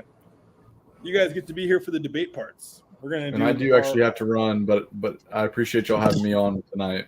The audacity. I know. Jackson, who do you think is winning MVP? Quick. Yeah, right.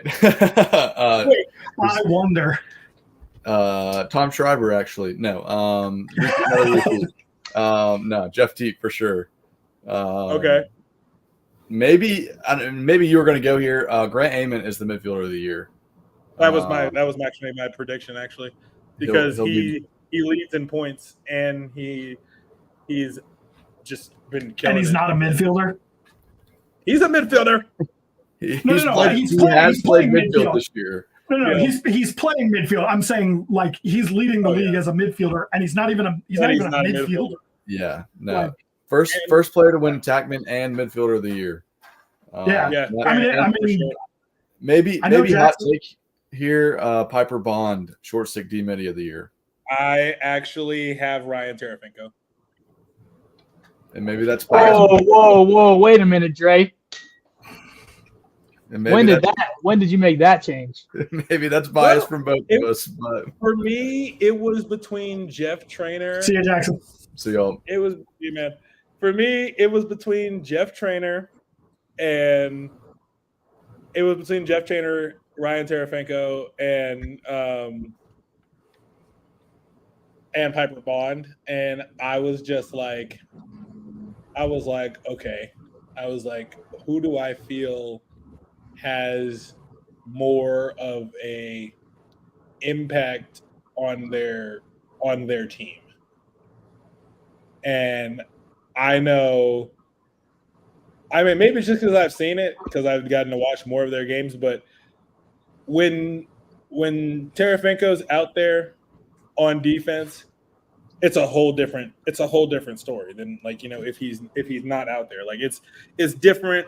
He can, if you when it comes to like short stick defensive middies who you're like, hey, I need you to get the ball back, like, he's one of those ones. He's gonna go get that damn ball, and if he has the chance, he might go score. He not even might. He has gone down and scored. Like, he is, when you think of like the award being the hard hat award, he is the hard hat kind of player. Who does everybody else have for short stick defensive midi of the year? Short stick for me is one of the hardest ones. I don't know that anyone has like truly separated themselves, and I think there's maybe even 5 guys that have like legitimate claims at it because no one has really separated themselves. I think I had the same 3 as you as kind of my guys. I felt like I totally just blank on his name. Trainer. I feel like Trainer was a little bit more offensive. And then Piper Bond is a little bit more defensive. And for me, I want the guy that does both. Like that's the SSDM role is a guy that can play defense, pick up the ball, get it pushing in transition, and hopefully contribute points on the offensive end. Yeah, which is what I feel terrible. Right, and Tarafinko to me is that guy that's right there in the middle. He's doing what Trainer is doing, and he's doing what why did I just blank on his name? Yes, Piper Bond is doing on the defensive end. So I have him kind of as that guy that's walking that middle like perfectly. So I think you can make a case for a couple of guys. I'm not too mad if it goes to one of those guys, but I got Tarafinko. What about you, Brandon? I mean, it's tough to not agree with you guys. For a number of reasons. I mean, like you guys said, I like the fact that he goes both ways and he's efficient both ways. I mean, he shot 62% this year as well, which I think is very undervalued because he could just be shooting and just 20% or whatever, but he's actually hitting shots. But I mean, like you said, I thought Jeff Trainer was also pretty good, but again, that's just because he's offensive minded, so it's easy to be like, well, he had this many points, and forget about the guys that are playing defensive. But I'm gonna go with a more of a hot take one, I guess, just to kind of put it out there. Zach Geddes or Geddes, however you say his last name. I felt like he's had a pretty good year. I don't think he will win the award, but I do think he deserves to be talked about at least a little bit with his coast-to-coast ability. I thought that was, an underrated part of Chaos games this year, honestly, to the point of where it's like you could put him at offense if you wanted to and probably improve their offense.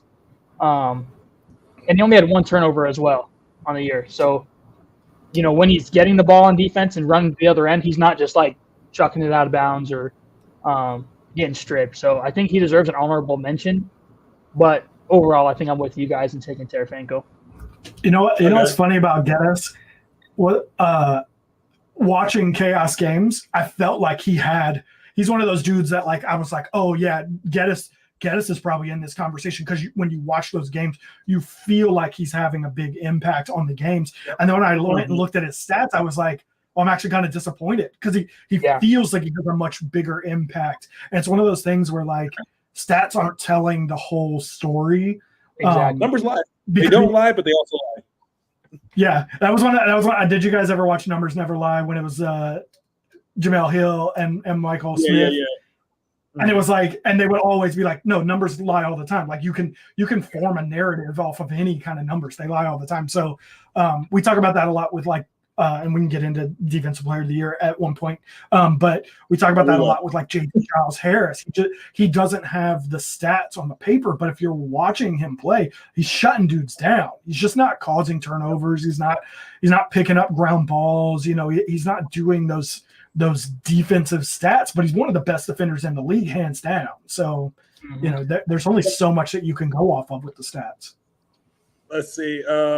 Midfielder of the year. Again, me and Jackson are on the same page. I absolutely am going with Grant Ament because he's leading in points. And while I'm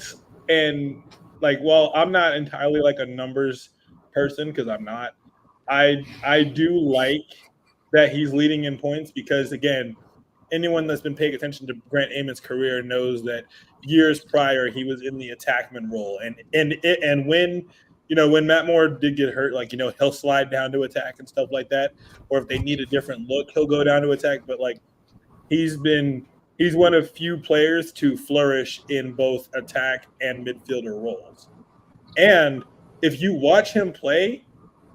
One of the biggest knocks on him as a player was his inability to have quality defense. Like he was not playing a lot of good quality defense when he was like if he had to ride or if he like when he was first coming out from out the box, his defense wasn't the greatest. But this year, I will arguably say his defense looks a lot better.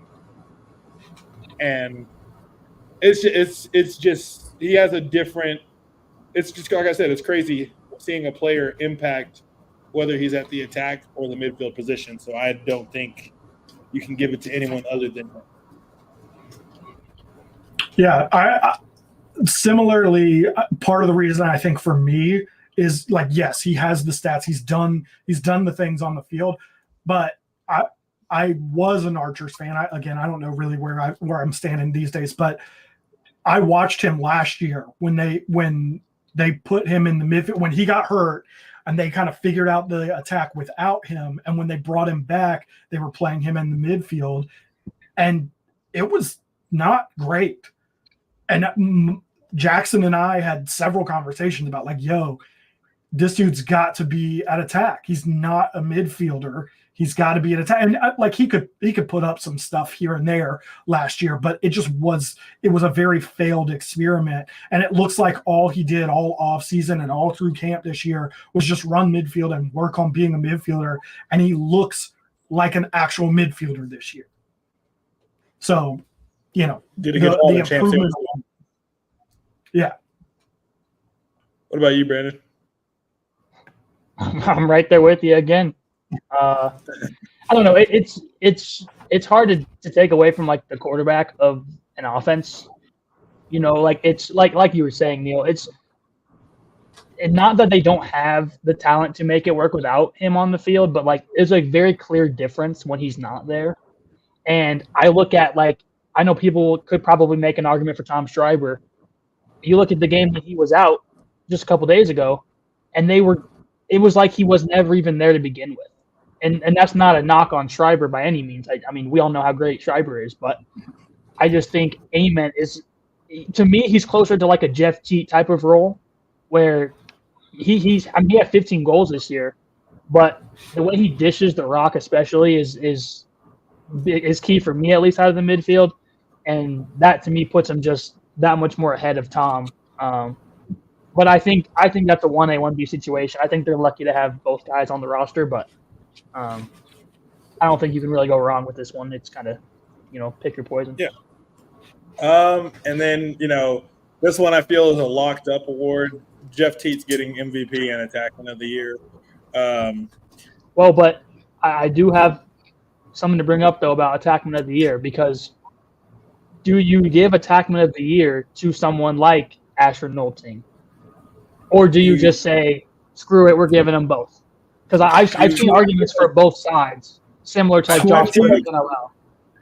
I feel like you can't say Jeff Teat your MVP, but not Attackman of the Year. I feel like you can't do both. And the argument for Jeff Teat being MVP is easy. It's an easy one. He's clearly the most valuable player, because if you look at the two times that the 2 times the Atlas lost, Jeff Teat didn't have a great impact in the game. Yep. If he's not the most valuable player to that team, then what you know? And then obviously he's just set the league on fire scoring wise. And if you even watch him play, it's MVP caliber. It's different. And Attackman of the Year, he wins it solely because he's been the most prolific attackman. Now, it sucks because Asher Nolting is a great player, phenomenal attackman. He unfortunately is just in a league with other good attackmen. Yep. I mean, I don't know how. I mean, like I said, it's unfortunate, but that's how it is. Yeah, I don't like when an MVP is not their positional. How are you saying that he's the best player in the league? He's the MVP of the league, and he's not the best attackman in the league or midfielder last year when it was Tom Schreiber or whatever. But also, he's 25 points ahead of second place. That's a whole Matt Campbell better points-wise than Asher Nolting. And I'm not saying he's that much of a better player, but he had that much better of a season than Asher Nolting. And yeah, I mean, I'm a huge Asher guy, and I think he deserves some recognition. We've talked about it before. Brian, I wish he was here. We used to talk when he was still at High Point. The dude should have been getting more to Waraton conversations than he was getting. He was that good at High Point, and he is doing what we thought he would do. And I think you could make an argument that he is arguably the most consistent player since he came into the league. He's second in points this year. He was second in points last year. I don't remember if he played in 2022. Did he play in 22? Asher Nolting definitely was one of the biggest impacts for them in championship series. He's just like I said, I don't think he wins this year, but I think, and again, since I'm in the interest of making hot takes, I don't even think it's a hot take. I think Asher Nolting wins MVP next year because, and I say this from not even just because he's the Colorado resident, but I say this literally because watching him from his rookie year and how good he was then, seeing him hit a bigger stride come championship series, and then seeing him hit an even bigger stride during this season, he's just getting better and better every year. And I think next year he hits that third gear, and I think he's going to set the league on fire. That's just yeah. Yeah, so he was second in points last year. He was second in points in the championship series, and he's second in points this year. And the only reason he probably wasn't second in points in 2022 was because Lyle Thompson was on that team. So he wasn't the primary ball carrier. So I think there's an argument to make that Asher is the most consistent player in the league.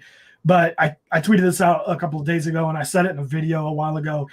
Sometimes no matter how good you are, you're just Charles Barkley playing during the time of Michael Jordan. And he just, as good as he is and as consistent he is, every year there's a dude that just goes off and does just a little bit more than he does. And And I'm with you. I think that's probably maybe even the best shout for who could win the MVP next year in a way too early MVP race. I do like that. To me, I think that's the more interesting question about the MVP, the Attackman of the Year, those kinds of things. Maybe even Rookie of the Year is less about who's going to win it, because I think we already know who's going to win those awards, and more about who deserves to be the nominees with that person. Because I think it's a pretty clear Asher Nolting is an Attackman of the Year candidate.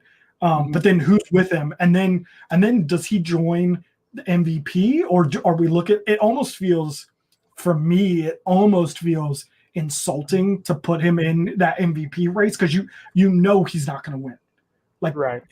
And we all are pretty sure that Teet's going to win it, but maybe not even pretty sure. We know he's going to win it. Right. We know he's going to win it.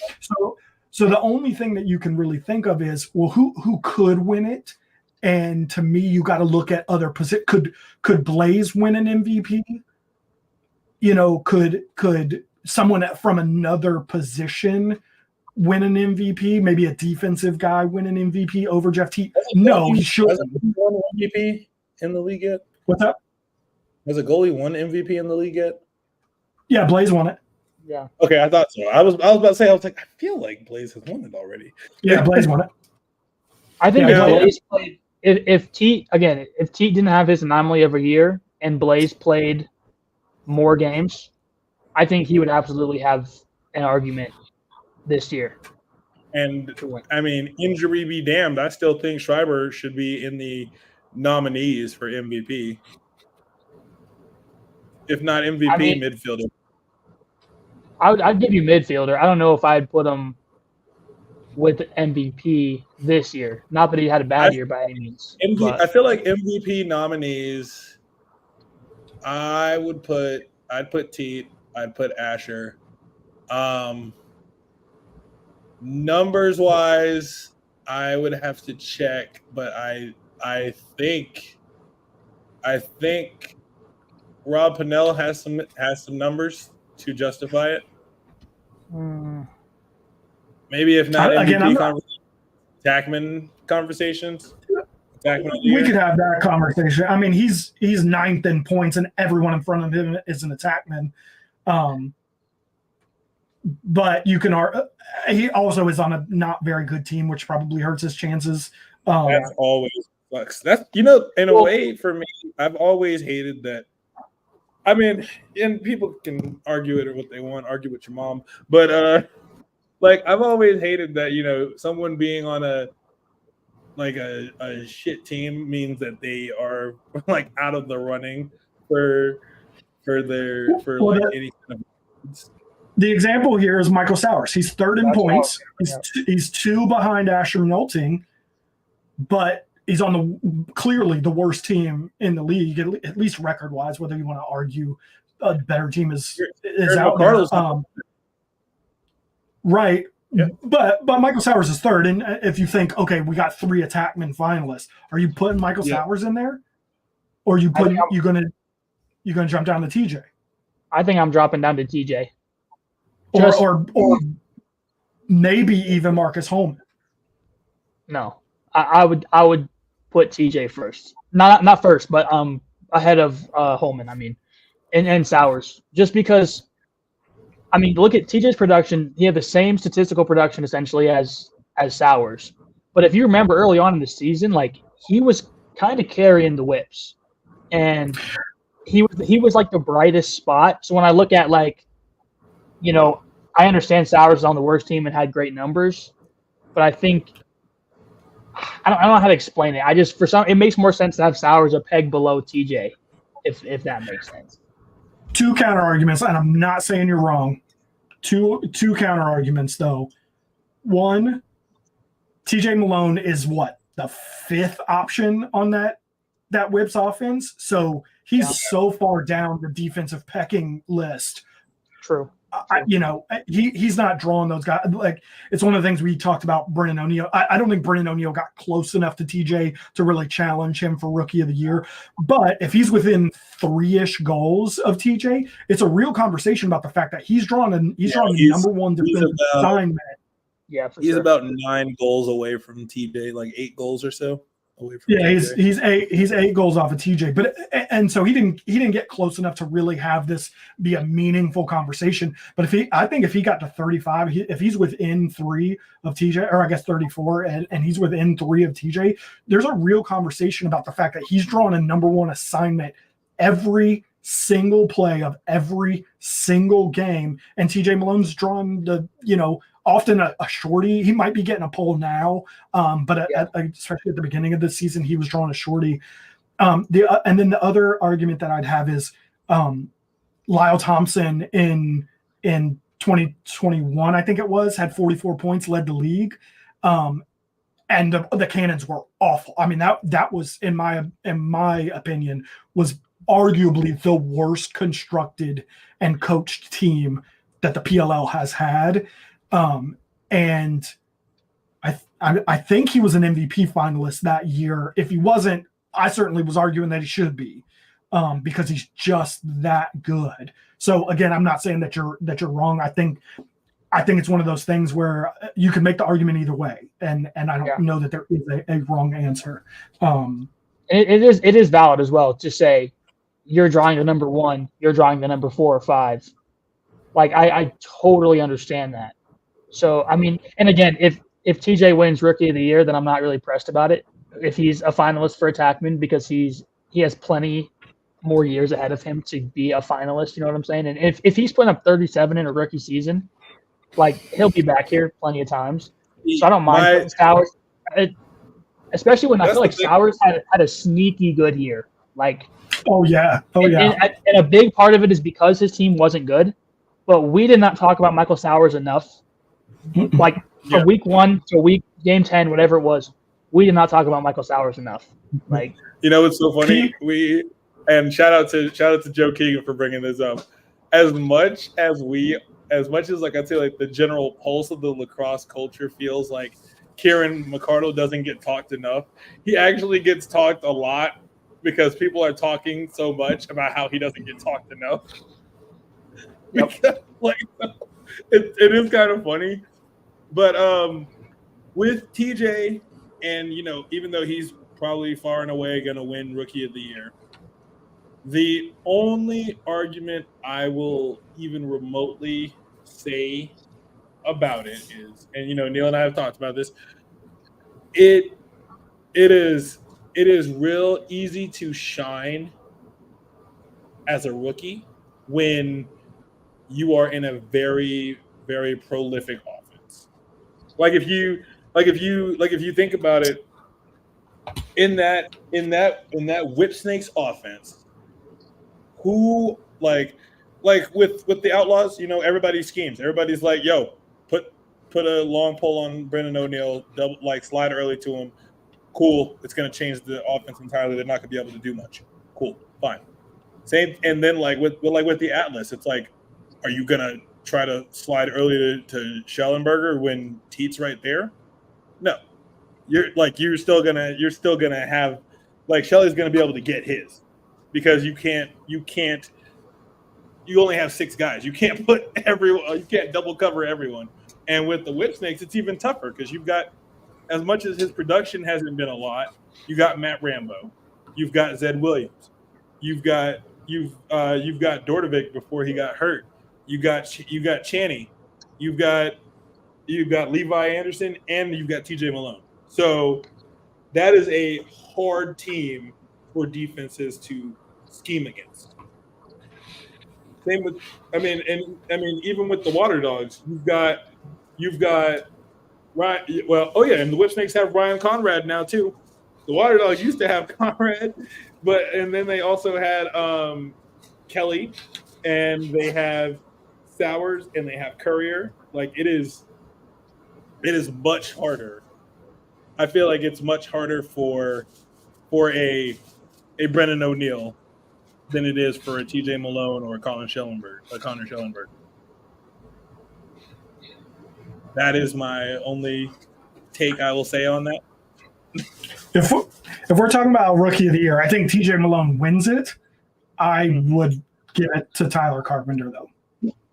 Ooh, To that's me- a good one right there. To me, nobody has popped off the screen the way that Tyler Carpenter has. Like, the dude is everywhere, doing everything, scoring points, picking up ground balls, doing everything.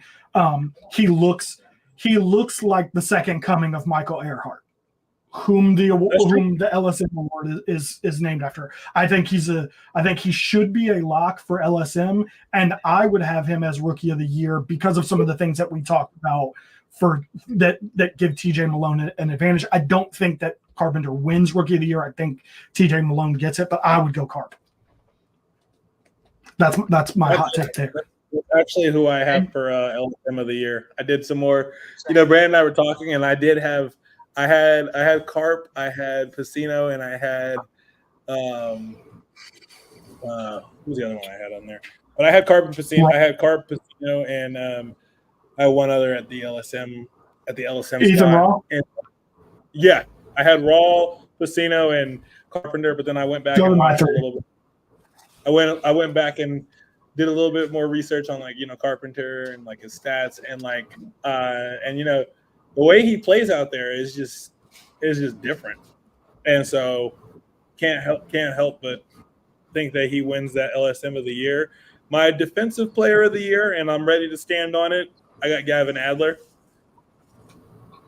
I have my nominees: JT, Garrett, and it's not even about me wanting Epple there because I don't want him there, but I know he's going to be there.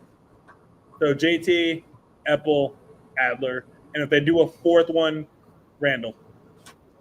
But I think Adler wins it because when you think about defensive player of the year and you need a player that's going to just absolutely shut an offense's best guy down, that's Gavin Adler.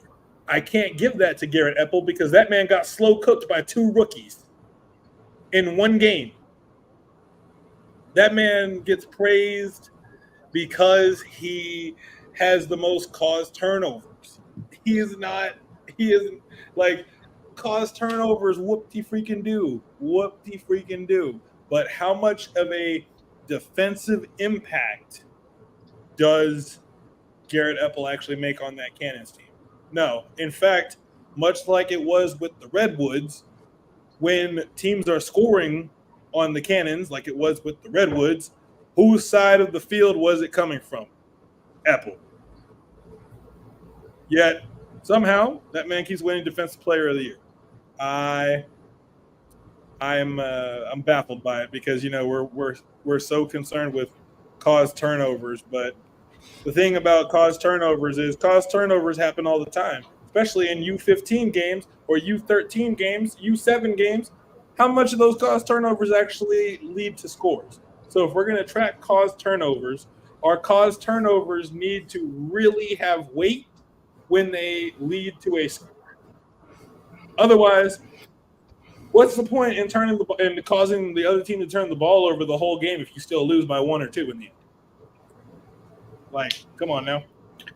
But we can also turn the caused turnover conversation on its head because Gavin Adler has 1 less caused turnover. Mm-hmm. Epple has 20, Adler has 19, but Epple has 4 turnovers himself and Adler only has 2. So if you're looking at that, Gavin Adler technically has a better, getting you the ball, your offense the ball ratio. Yeah, because right now, if you're looking at the top 6 defense, you got cost turnovers. Epple with 20, Adler with 19, Randall with 17, Zap with 13. GBs, you've got Epple with 20, Adler with 16, Randall with 27, and he has a 2-pointer and an assist. But again, water dogs, so he's probably not going to even get a look. And then Zap's got 2 points and 1 assist. And I mean, when it comes to defensive players, I don't give a shit how much you can score. I don't care how well. Your job is not to score. My polls should not be looking to go score. You get the ball, you get it to someone, and you get off the damn field. Like, no, I don't care. Well, and I mean, look at this list. JT Giles Harrison calls turnovers is 16th. Like, but we all know that. I mean, that dude is lockdown. Mm-hmm. And I care more about that. I care more about the ball not ending up in the back of my net than I care about caused turnovers. I know that sounds weird because, at least in theory, caused turnovers means the ball's not going in the back of your net. But specifically with Gavin Adler, Garrett Epple, sorry, not Gavin Adler. Garrett Epple, caused turnovers are like the only thing he does. He's not the best one-on-one defender. The ball is ending up in the back of the net. And I need to do more tape research on defense. I'm not a defensive guy, but I've always felt like he's the slide. That's where his caused turnovers come from. It's not he's on ball and he's doing takeaway checks. It's he's off ball and he's the slide and he's coming down and hacking through and pulling a caused turnover. Well, yeah, and that's what he's always done. And you know, you can look at Mike Manley, as great of a defensive player as he is. The reason he has better looking stats than JT is because Manley's the slide guy. Like, that's our enforcer. That's our guy that's gonna go when you need someone to go slide and go hit somebody. That's Mike Manley.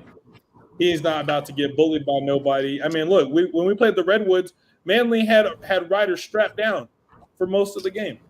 Ryder couldn't do jack shit.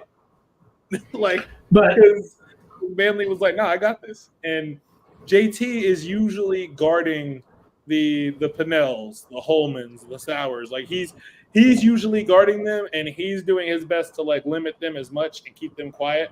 And sometimes which I don't understand why we do this sometimes, but sometimes they'll switch him off and put him on a different player, and then put like somebody else on that person. And then when the main person that wasn't scoring when JT was on him starts scoring, they're like surprised that happened.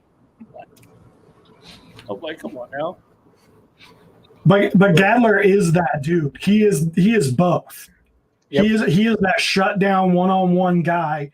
And I mean, when we watched that Outlaws game, where he's shutting off Brennan O'Neill to the point where Brennan O'Neill had 7 touches in that game. He's shutting him off, and yeah, Outlaws aren't doing enough to get him open. But he's shutting him off and being the help guy and sliding and causing turnovers while still preventing Brennan O'Neill from getting the ball. So Gavin Adler for me is almost as much of a lock as Jeff Teed is. What are you thinking about, Brandon? You got Gavin, or you got somebody different? To me, it's for me personally, it's down to Gavin Adler or JT. I'm also a Ben Randall fan. I really like his game, so I might throw him in there as a third. But to me, it's down to JT and Gavin, because I think both guys, not only do they have, well, okay, not JT, but like Gavin's a guy that has the stats, the numbers, but he also does all the little things you don't see on the stat sheet. Versus like JT's a guy who may not have the stats, but he does everything correctly. Like, you know, he's making all the right reads no matter what for the most part. And so, like, to me, like, defense is tough to gauge strictly off of stats. But because Gavin both has the stats and has the tape to back up the other part that you're not seeing statistically, I don't know how he doesn't win this one.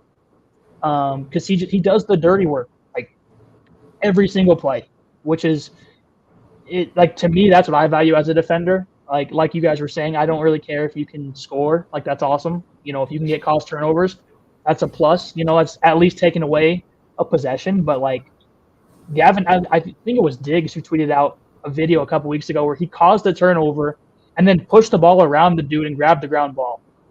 Gavin Adler. So it's like when you're making those types of plays, and it's not like a one-off thing. Like, he does that stuff consistently. To me, it's kind of a lock. But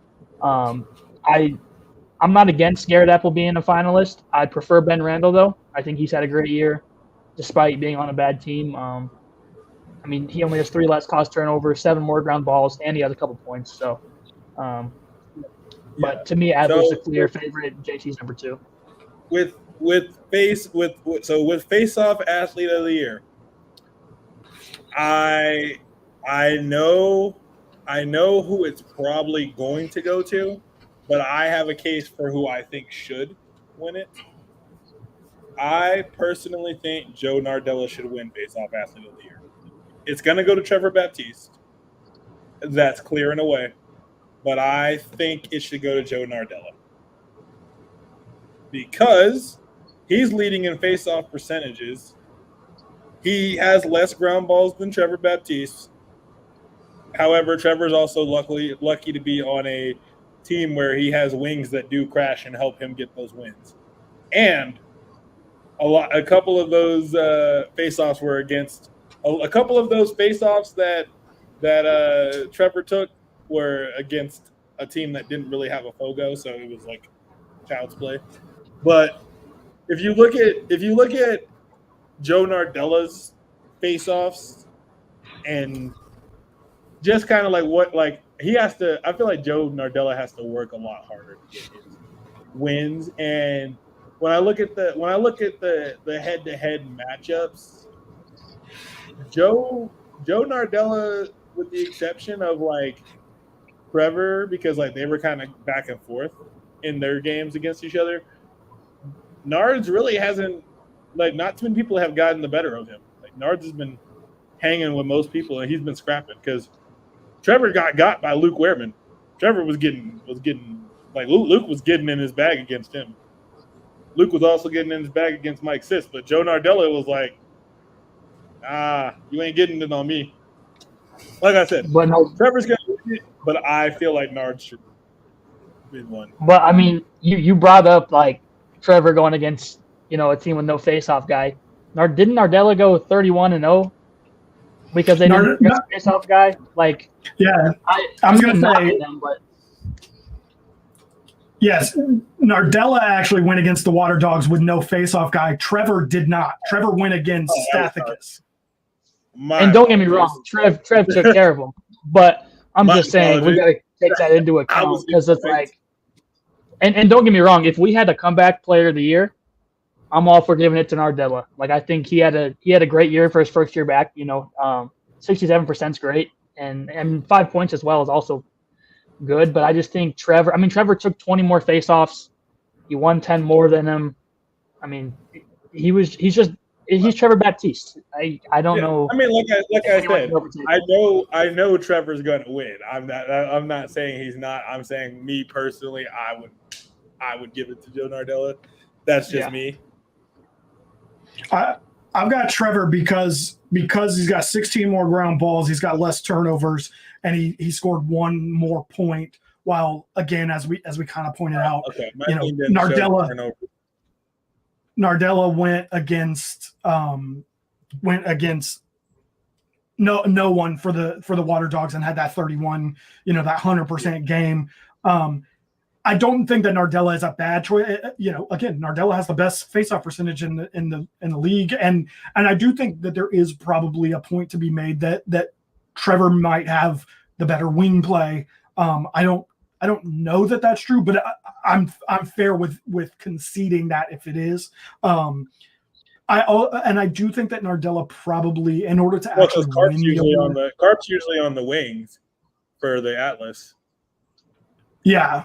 And I do think that Nardella would have to overcome the name recognition. That's one of the things we didn't talk about a lot in this. Although it's probably because we haven't talked about face-off and goalie where those two are. Because Nardella has Squires on the wing, which again, knock to Squires. Squires actually, if he had better numbers, he'd be up there with that in that LSM of the year conversation. I wouldn't take that away. But I will say that if you look at Atlas wing play versus Whipsnake's wing play, I think Trevor does have the better wing play, which anyone that wants to think that wing play doesn't have a factor in how successful your Fogo is, take a look at all of the games where Mike Sisselberger struggled to get it done in his faceoffs. Because Mike Sis is a strong dude, pretty good faceoff guy.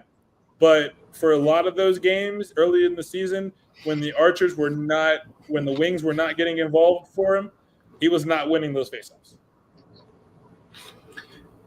But again, especially in face-off and in goalie play, you can't just be at the same level as Trevor or Blaze. Yeah. You have to outperform them. You have to be markedly better. Right. And I don't know that the what is it? The looks like it's, well, that's 3% by team. I don't know what the, off the top of my head, what the there it is right there. Looks like it's a 1.3 difference if that's what you're looking for. Well, it's not even. Oh yeah. 1.3 difference. Like that's not enough. It's going to have to be probably 5% or more to really like push yourself apart from Trevor in order to kind of break that hold. And I think it's a similar thing with Blaze. We haven't talked about goalie just yet. We did a little bit, but we haven't really picked. But it's a similar thing with Blaze. Like you really almost have to just like shut those two down by being substantially better. Substantially is maybe a little bit hard, but you got to be doing a lot better than them to really push their name out of the consciousness of people. And so I think you're right. I think it goes to Trevor. I don't think there's anything wrong with it going to Nardella if it does, but I don't think it does. Yeah. Okay. Yeah. I mean, like I said, it's one of those awards where it's like you're gonna have to overcome the stalwarts about it. Like when it came, now again, Earhart was absolutely killing it, and I couldn't think of who else you would give it to. But last year I thought it should go to Raw. It should have gone to Raw last year, but name recognition. It's never a bad idea to give it to Michael Earhart, is it? So, goalie of the year. The internet might come for me if they see this, but Dobson. Now, the reason Dobson gets it is only because he's played more games than Blaze. Blaze has a better save percentage than him, but Blaze has also played less games. Dobson has seen more shots, and he has played in every game, because Jack Kelly didn't play in every game. Troutner got hurt. Hinteman hasn't played a full season. DeLuca and Ward split time. Blaze hasn't played all year. McElroy came in after like 2 games of the season, after the first 2 games of the season. Brett Dobson has played every single regular season game. And Krebs and Kirst are the only other ones. Yep. Krebs and he's got better numbers than both of them. So I just, like I said, when I look at save percentages, I see, if you look at someone, when you count the goalies that played in every single game all season, which would be Dobson, Kirst, Krebs, Dobson wins. Even when you compare the rest of the field, Dobson still wins. I mean, I'm obviously open to hearing other thoughts, but that's about my pick. I don't know. I think this is probably the toughest one for me. Just because, like, on one hand, I look at Dobson's amount of saves, like he's getting pelted, and I like the fact that he had a high save percentage while taking that many shots as well. But I also, again, this is all also under the assumption that Blaze would have won it had he played enough games. Let me say that as well. But I'm with you, Neil. I thought Colin was really good this year. I know he doesn't quite have the numbers Dobson does. And same with Krebs. Like, I was impressed with him just taking over full time and just kind of running with it. So and it's tough because, like, the other categories, there's like kind of, your main statistic you can look at to kind of be like, well, this is who you should give it to. But this is tough because it's like Dobson made the most saves, but I mean, he had the best save percentage out of the rest of the guys that played a lot, but I just don't know if that was like clear goalie of the year play to me. Yeah. Which that's why I wouldn't be upset if it went to Dobson.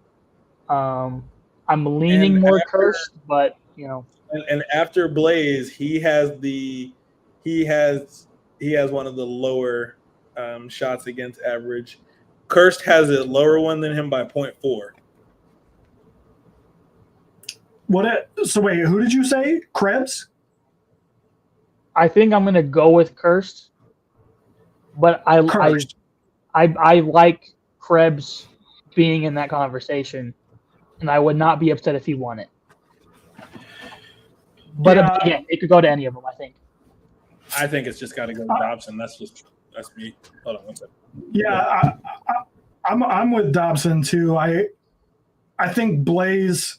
We were just talking about like you got to overcome Blaze's name recognition and who he is. I mean, he's won the MVP. Like, you know, he is that dude, and he's still that dude when he's on that field for Chaos. He's that dude. I think the 2 games that he missed, or however many games it was, whatever the time was that he missed,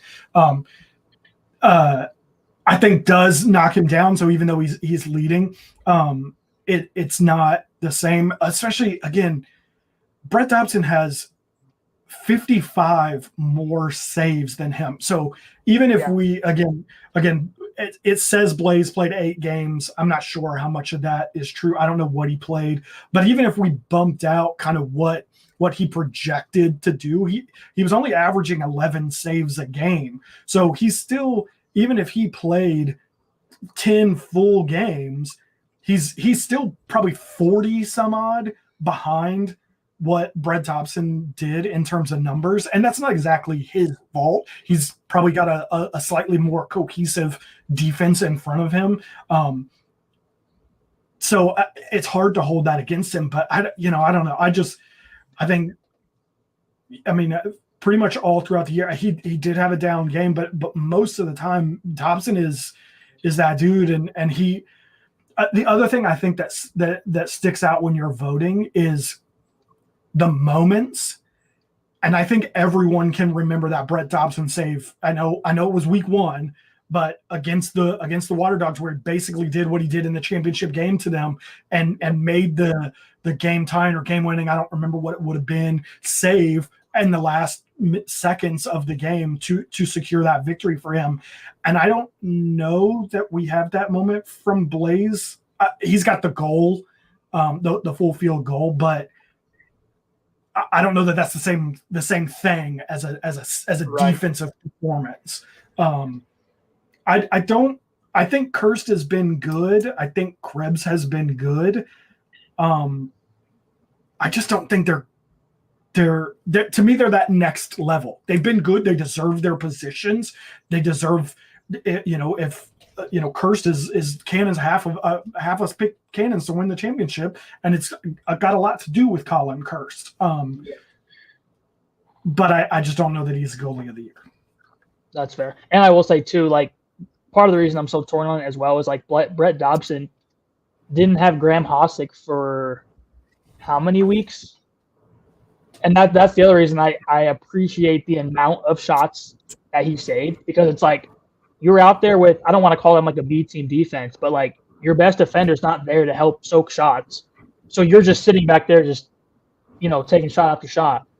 So, I mean, I'm all for Dobson winning it. And I like that you brought up Blaze even being kind of, if we paced it out, like I think that's interesting to think about as well.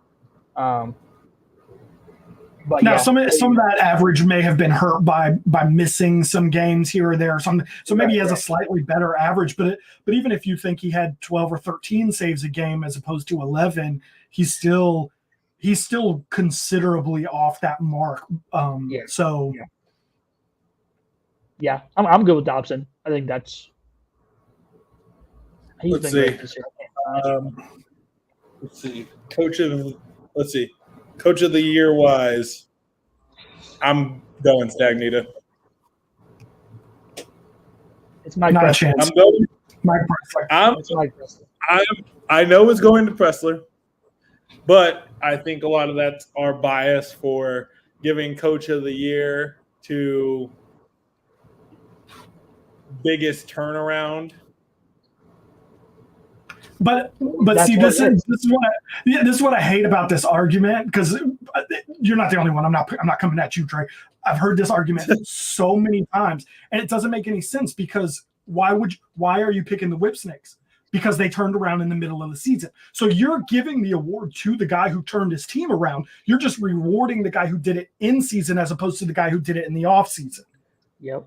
It's more. It's less that. It's more. I'm looking at what, like, oh man, it's one of the things where, like, I'm not even like knocking. It's so tough because, like, again, I'm not saying it would be. I'm not saying you could go wrong with either Stag or Pressler, because Pressler, he came into the season with his team already lights out on fire. So a lot of people won't see that necessarily as Coach of the Year, whereas it's like, oh, you guys just had a better record this year. But, like, he did have to grit and grind and deal with people telling him that he should be getting fired because they were 2-8 and stuff.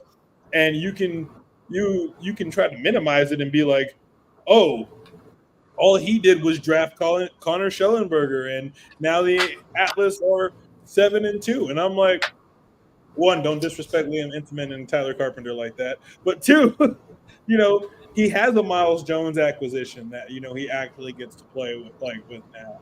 He, you get Gavin Adler, who's getting to grow in his role. Like, there was a lot of sort of, so to speak, like, undercover transformations that other players that were on that 2-8 team did that helped the young ones fit in so smoothly and then look so prolific to where you could be like, why is he Coach of the Year? He didn't do it.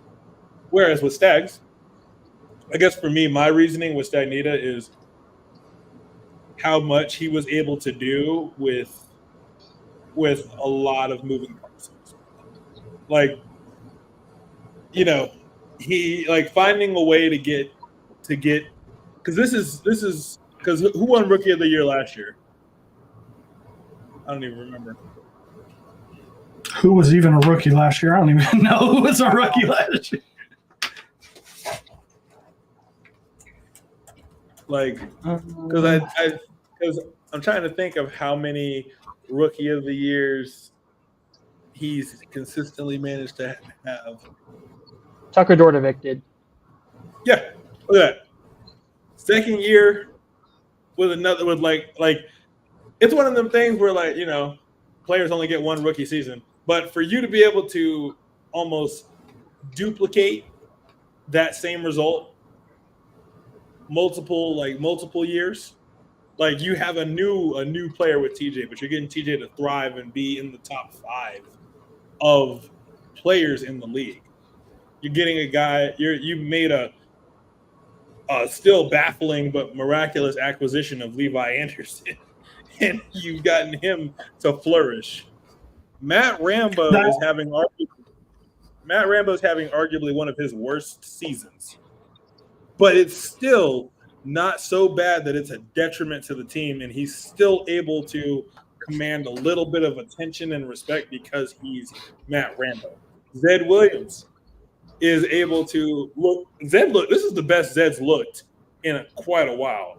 And I mean, numbers wise, I think he was in the. I think he was like number 12 in points or something. He wasn't too far back. Yeah, this is the best years Zed Williams has had, and I mean, shoot, look at the longevity of Mike Chaney. Like, he's still he looks almost better this year. Tucker Dordevic really came into his own prior to the injury to his jaw. Krebs is in the top 3 when it comes to goalies. Now, again, Blaze is hurt, but still, he's in the, like, Krebs is in the top 3 in goalies. He's just, I mean, like I said, when you look at that whole team and just how much improvement has happened across the board in different areas, I think it's hard to not see how Stags could get it, because he's made a lot happen in multiple areas. But I think you can make that same argument almost even better for Mike Pressler. If you just want to go off the record, that's the first thing. Look at the complete turnaround they did. But also, like, how many award winners does his team have? I mean, Trevor's probably going to win face-off. Gavin Adler on defense. And Tyler Carpenter. Teat's going to win. I'm not saying that those players didn't put in work in the offseason to get better. They absolutely did. But when you look at, like, the complete shift from, hey, this guy needs to be fired, they're 2-8, like, they have one of the best players in the world, Jeff Teat, they still can't get it done, to 7-3, really should have been 8-2, but we'll say 7-3. You have 3 to 4 award winners. All anyone talks about is the Atlas and how good they are. So it's like, and not to mention, then you have a guy like Peyton Cormier, who I know we talked about. He had the 0-point game, but comes in late in the year, last game, and has a 6-point performance. I'm sorry, I don't care how good you are. That requires a good coaching to keep you engaged enough throughout the year to when you get that call, you're going and you're putting in work. And that's not saying anything away from Stags, but I mean, and like you know, like Brandon and I were able to find out in like the pressers and stuff, most of these teams and players really don't get together, but like, you know, like 2 or 3 days before, like they're like on the weeks of their games. Like they really like aren't practicing like that much together. And so a lot of it is the responsibility of the players to stay in shape, stay game ready and stuff. And you know, with like Brandon said, good coaches are going to make sure that, you know, players are accountable, players are ready to go, players are staying tip-top shape, and that the captains and leaders of the team are also holding their teammates accountable. So I don't hate either choice. I was just more of a fan of Stags winning it. I just think that a lot of it is also the fact that this is a good team that was bad. Yeah. And they got back. Atlas was a bad team. I mean, you could make an argument that through the history of the league, they're the worst team in the first 5 years of the league. Yeah. Yep. Chrome would have something to say about it, but it's those two trying to figure out which order they're in. Last year, they were the worst defense. Defensively, the Whips were the second worst. They allowed 12.8 goals a game. Atlas allowed 14. So it wasn't even close. And this year, numbers wise, I think they're only they're like third from the bottom, but they are 0.4 points behind Archers, who are in third.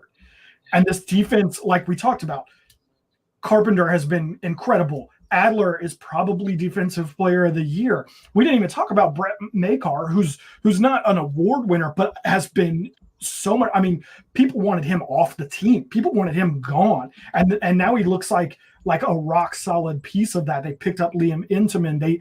They improved everywhere. Whips got Joe Nardella back. That's a huge thing. They still have, Rambo's not what he was. He's still an MVP, dude. He's still top 25 in points. Zed's an MVP, also back up to where he wanted to be. They got TJ Malone working in places that aren't. Again, for me, it's Whips were a good team that were playing down, and then because they got a Levi Anderson trade that listen, for everything I said in defense of Nat being in a better position than AT, that alone might have been a fireable trade. Like, it didn't make any sense whatsoever. They needed Levi Anderson. And so the fact that they made that trade, it didn't make any sense.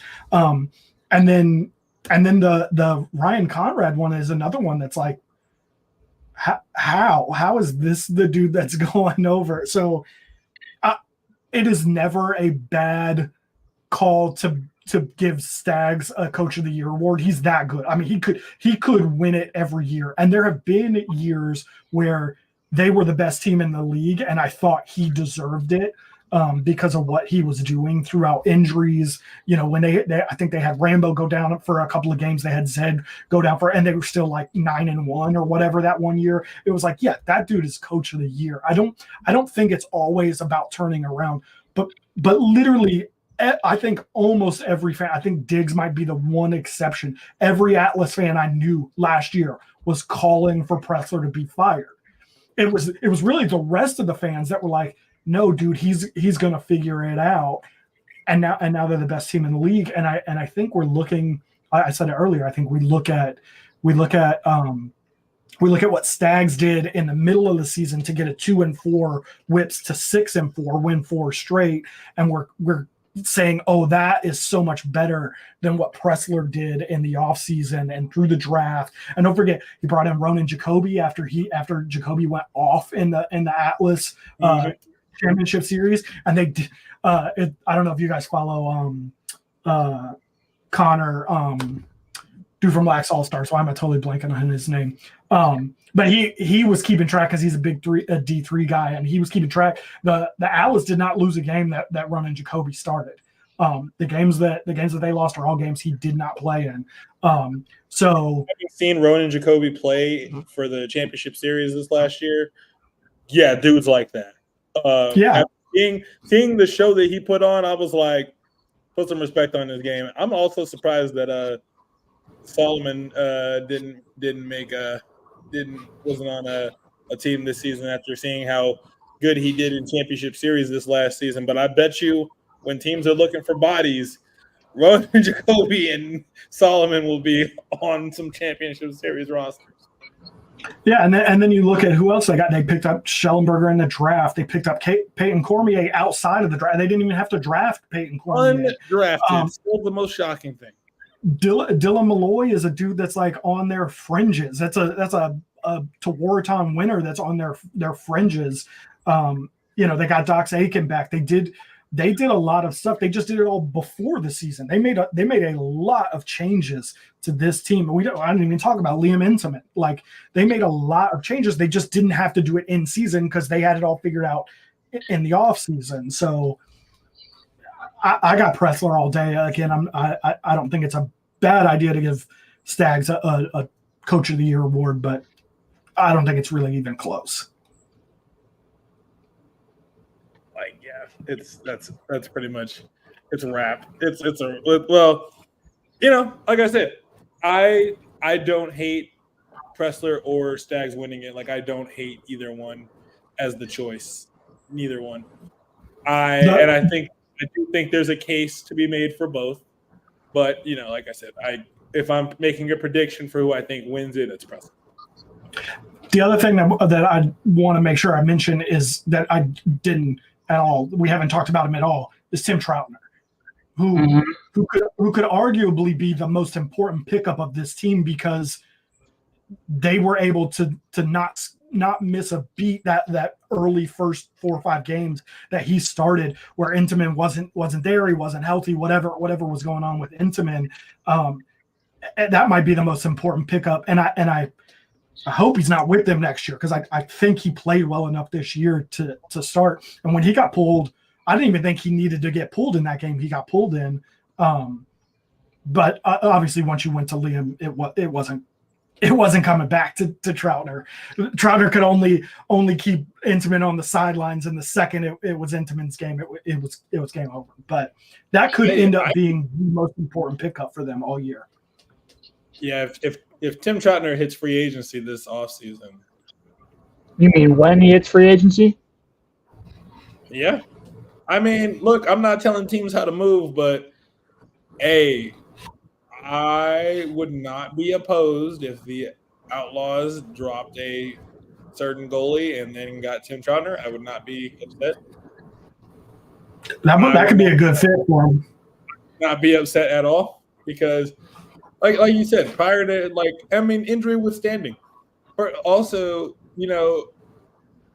like it says a lot about the character of your goalie when they go from being the starter to being the backup, and you can just kind of tell like that they are encouraging and really supportive of the now starting goalie. Like Kirst, you cannot tell me that Gettleman is not there helping him, like piping him up and stuff. And sometimes watching games, you can see if the camera pans to the sidelines and they're on the sideline, you can see Adam Gettleman talking to freaking Kirst and just being like, "Hey, like here's what's going on, here's what we do." And you know, Tim has that same relationship with Liam. I've seen it enough on the games and stuff, and like it's really, it says a lot about the character of a player when they're okay with not being that guy. Like they're ready in case they need to be the guy again, but they are not so accustomed to being the dude that like they're gonna be like, "Oh, I don't want you to get your shine on. Like I'm not helping you with shit." Like they're not about to do that. Yeah, it'd be nice to see little Troutner coming to Denver. Actually, I'd be okay with it. Not saying who I'd get rid of, but I'd be okay with it. I'm not sure where else does he go? Because you know who could use him. He can't go to Redwoods. I mean, he could. Well, but you think Nat's going to put him over Chase Erlin? I mean, for the short term. If you truly feel like Chase ain't ready, then yeah, probably. If Ward retires, DeLuca, like that team's pretty much DeLuca's. So, do you necessarily bring in a Tim Troutner if you know you're really not about to absolutely get some starting, get some usage out of him? Like, do you bring him in if you don't need him? Like that's the thing. Because I don't see there are two teams that I think he could be a good fit on. And of those two teams, there is one team that I think he would be the starter at, upon getting there. That's about it. If Ward players, I can see the Water Dogs getting him. I can see it, but again, I think DeLuca is running that team. The only place where a goalie spot is not absolutely 100% solidified is Denver. That's the only spot. I think it's still solidified, but it wouldn't shock me if they brought him in as a mentor type of role. Of course, then that's a lateral move for him, and I don't know if he would really want to do that, I guess, but well, it could be the way I see something like that happening, a more lateral move where I think again, if Ward retires, I think he could come in to there and be at least the number two, if not kind of pushing. Who knows what he'll look like. It's not like DeLuca's Blaze Reardon in goal. You wouldn't be surprised if Troutner started. But the reason that the way I could see a more lateral move happening is his contract is up at the end of this season. And if they decide they want to bring in either a rookie or go back to a Drake Porter, a clear number two, now that it's Liam Intiman's thing and it's Liam Intiman's team, and they think maybe they could get away with a Drake Porter kind of guy, and he moves to a place where he feels, because I mean, let's be real, I don't think there's any way he's seeing the field unless Liam Intiman is hurt. Yeah. And he could maybe see that maybe I can go in and challenge DeLuca for that number one spot. And maybe there's a discussion there, DeLuca. I think in the Atlas, even Intiman not playing well probably still doesn't get Troutner into the team. He might come in and finish out a game, but they're still going to go back to Intim in that next game. Sure. So whereas, with the Water Dogs, if DeLuca has a bad game or two and he's in there, it might become his job. That might be the one way that he takes a more lateral move. And I think Denver's one where he could maybe walk in and be a starter. And I think he's better than both of what they've got at the Redwoods right now.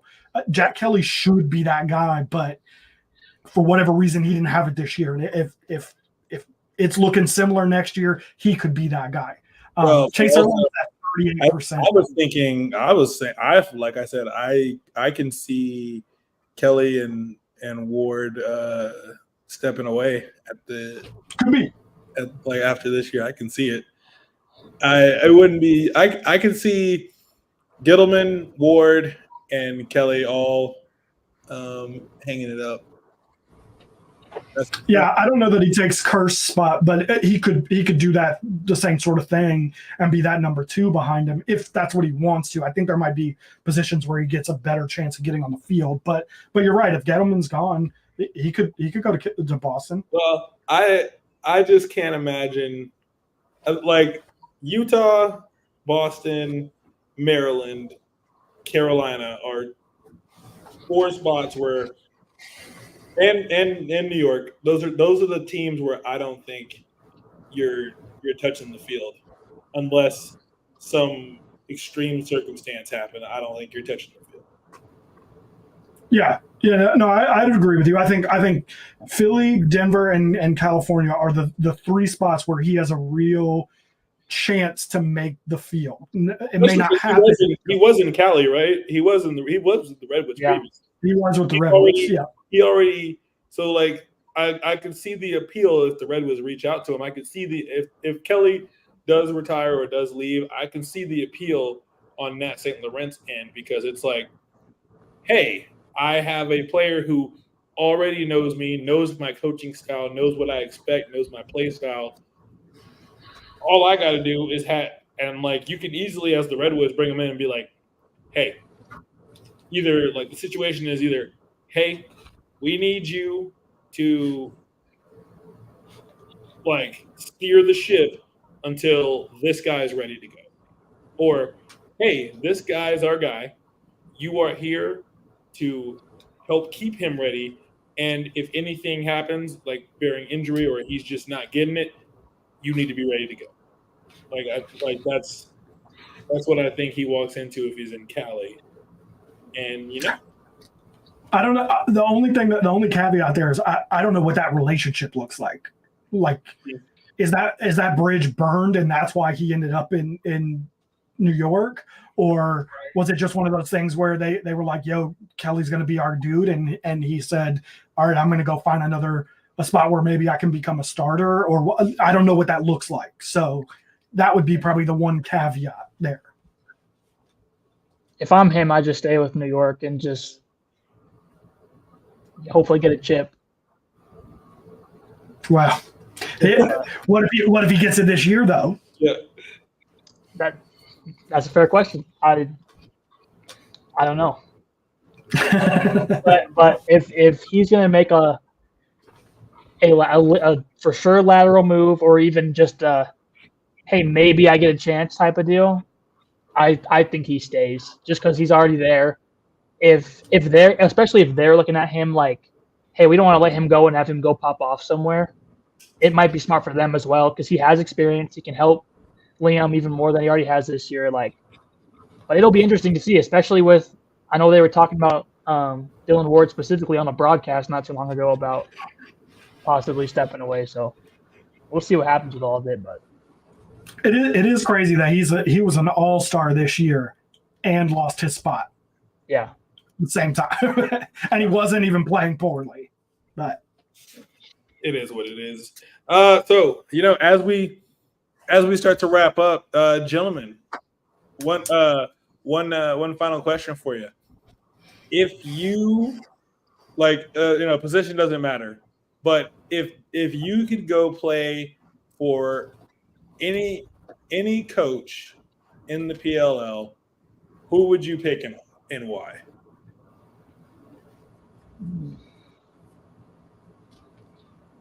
Not Andy Towers.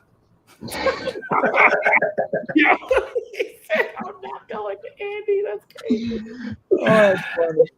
I'm just kidding. Actually, Andy is that dude that would make you run through a wall for him. So he probably would be a great coach to play for. I'll answer, and this is almost 100% biased, but I grew up a Duke fan during Coach Pressler, so like that's I can't imagine a dude I'd want to play for more than that, just because of the history. I don't know that there's I'm trying to think if there's a coach I wouldn't want to play for. I think Pressler's at the top of my list, but it's like 1A, 1B, 1B, 1C, like actually I do have one I probably wouldn't want to play for, but I got one. I won't say it. But for me, I think I would really like playing for Brian Holman. That's true. I think I would. I feel like he's got this Greg Popovich sort of style where he's able to meet you where you're at, but he's also not going to let your nonsense fly. And it's such a delicate dance that I feel like not a lot of coaches know. But I feel like he has a real masterful art. He's really good at meeting you where you're at and finding how to get you to where he needs you to be. Yeah, that's my answer as well. Actually, I initially went with Chris Bates, but then I thought about it. I thought about it, and like I remember this past week in Utah, like before the presser started, Coach Holman was sitting there with Asher, and just hearing like the way he was talking to him and what they were talking about specifically about going forward in the playoffs was just like it was cool to hear, because it was like an intimate type of moment for them, but it was like something that I was like, man, if I had to play for somebody, like that's who I want to play for. Like, and just the way he answers questions and he's just grateful to be there is like, that's awesome as well. So, but like you guys said, I mean, there's Chris Bates, Andy Towers, I think would be super fun if we're talking about just straight like thrilling coaches. I think that'd be awesome as well, but I'd go Holman first. Yeah, Bates is up there. Like if I had to pick a second one, it'd be Bates. Holman and Bates are for me. Yeah. If I need someone to tell me to run through a wall for him, God damn, Andy Towers is going to be. No, really. Every time I hear one of his dang every time I hear one of his speeches in the huddle, I'm like, yeah, I would drop kick 1,000 walls for this man. Mm-hmm. Oh man, I wish I could find the audio for that one clip that it was like PLL mic'd up or something posted, and it is the funniest thing I've ever seen. He's in the huddle, and the funny part was the PLL social media retweeted it. I didn't think they would, but it was uncensored, and he's like, expect to get fucked and then be surprised when you don't. And I was like, this is a life moment.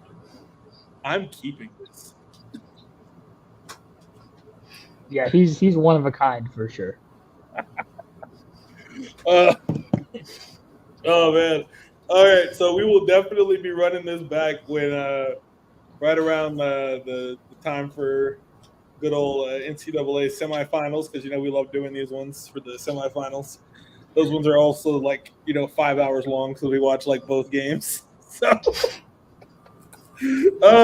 gentlemen, go ahead and tell the people where to find you, social media. Go ahead. I am Neil Barrett on, I think, everything. So, and I'm Hoot Sports Media on all things as well. Sorry, I didn't mean to cut you off. No, you're good. I just kept going. Instagram and Twitter are all right there. So that's why I say. I'm a person that doesn't have the same username for everything, and I probably should, but I don't. I recently switched just to have it consistent because I was like, this is so confusing trying to tell people. So You're right. Yeah, I have a personal Instagram that's like a different name and everything, but everything that runs about like lacrosse and stuff is under this. So yeah. I've had Sir Lax a lot for too long. I can't change on Twitter. I've had it for too long. I would feel different without having it. It'd be like losing a puppy or something. I'd be like, oh, all right. It's been fun. So awesome episode. Thank you, Jackson, for being here, even though you left us nothing. Brian, we miss you. Brandon, thank you for being here. Jill, thank you for being here. If you are just checking out this live stream, make sure you hop on over to CCO Sports, support your main and team. Also, check out CCO Boys podcast with Ahun the Shogun, CCO Sloan, and our boy Marty McFly. And, CDB podcast is back as the Shogun sit down. I'm Dre, getting up out the way. Thank y'all for being here.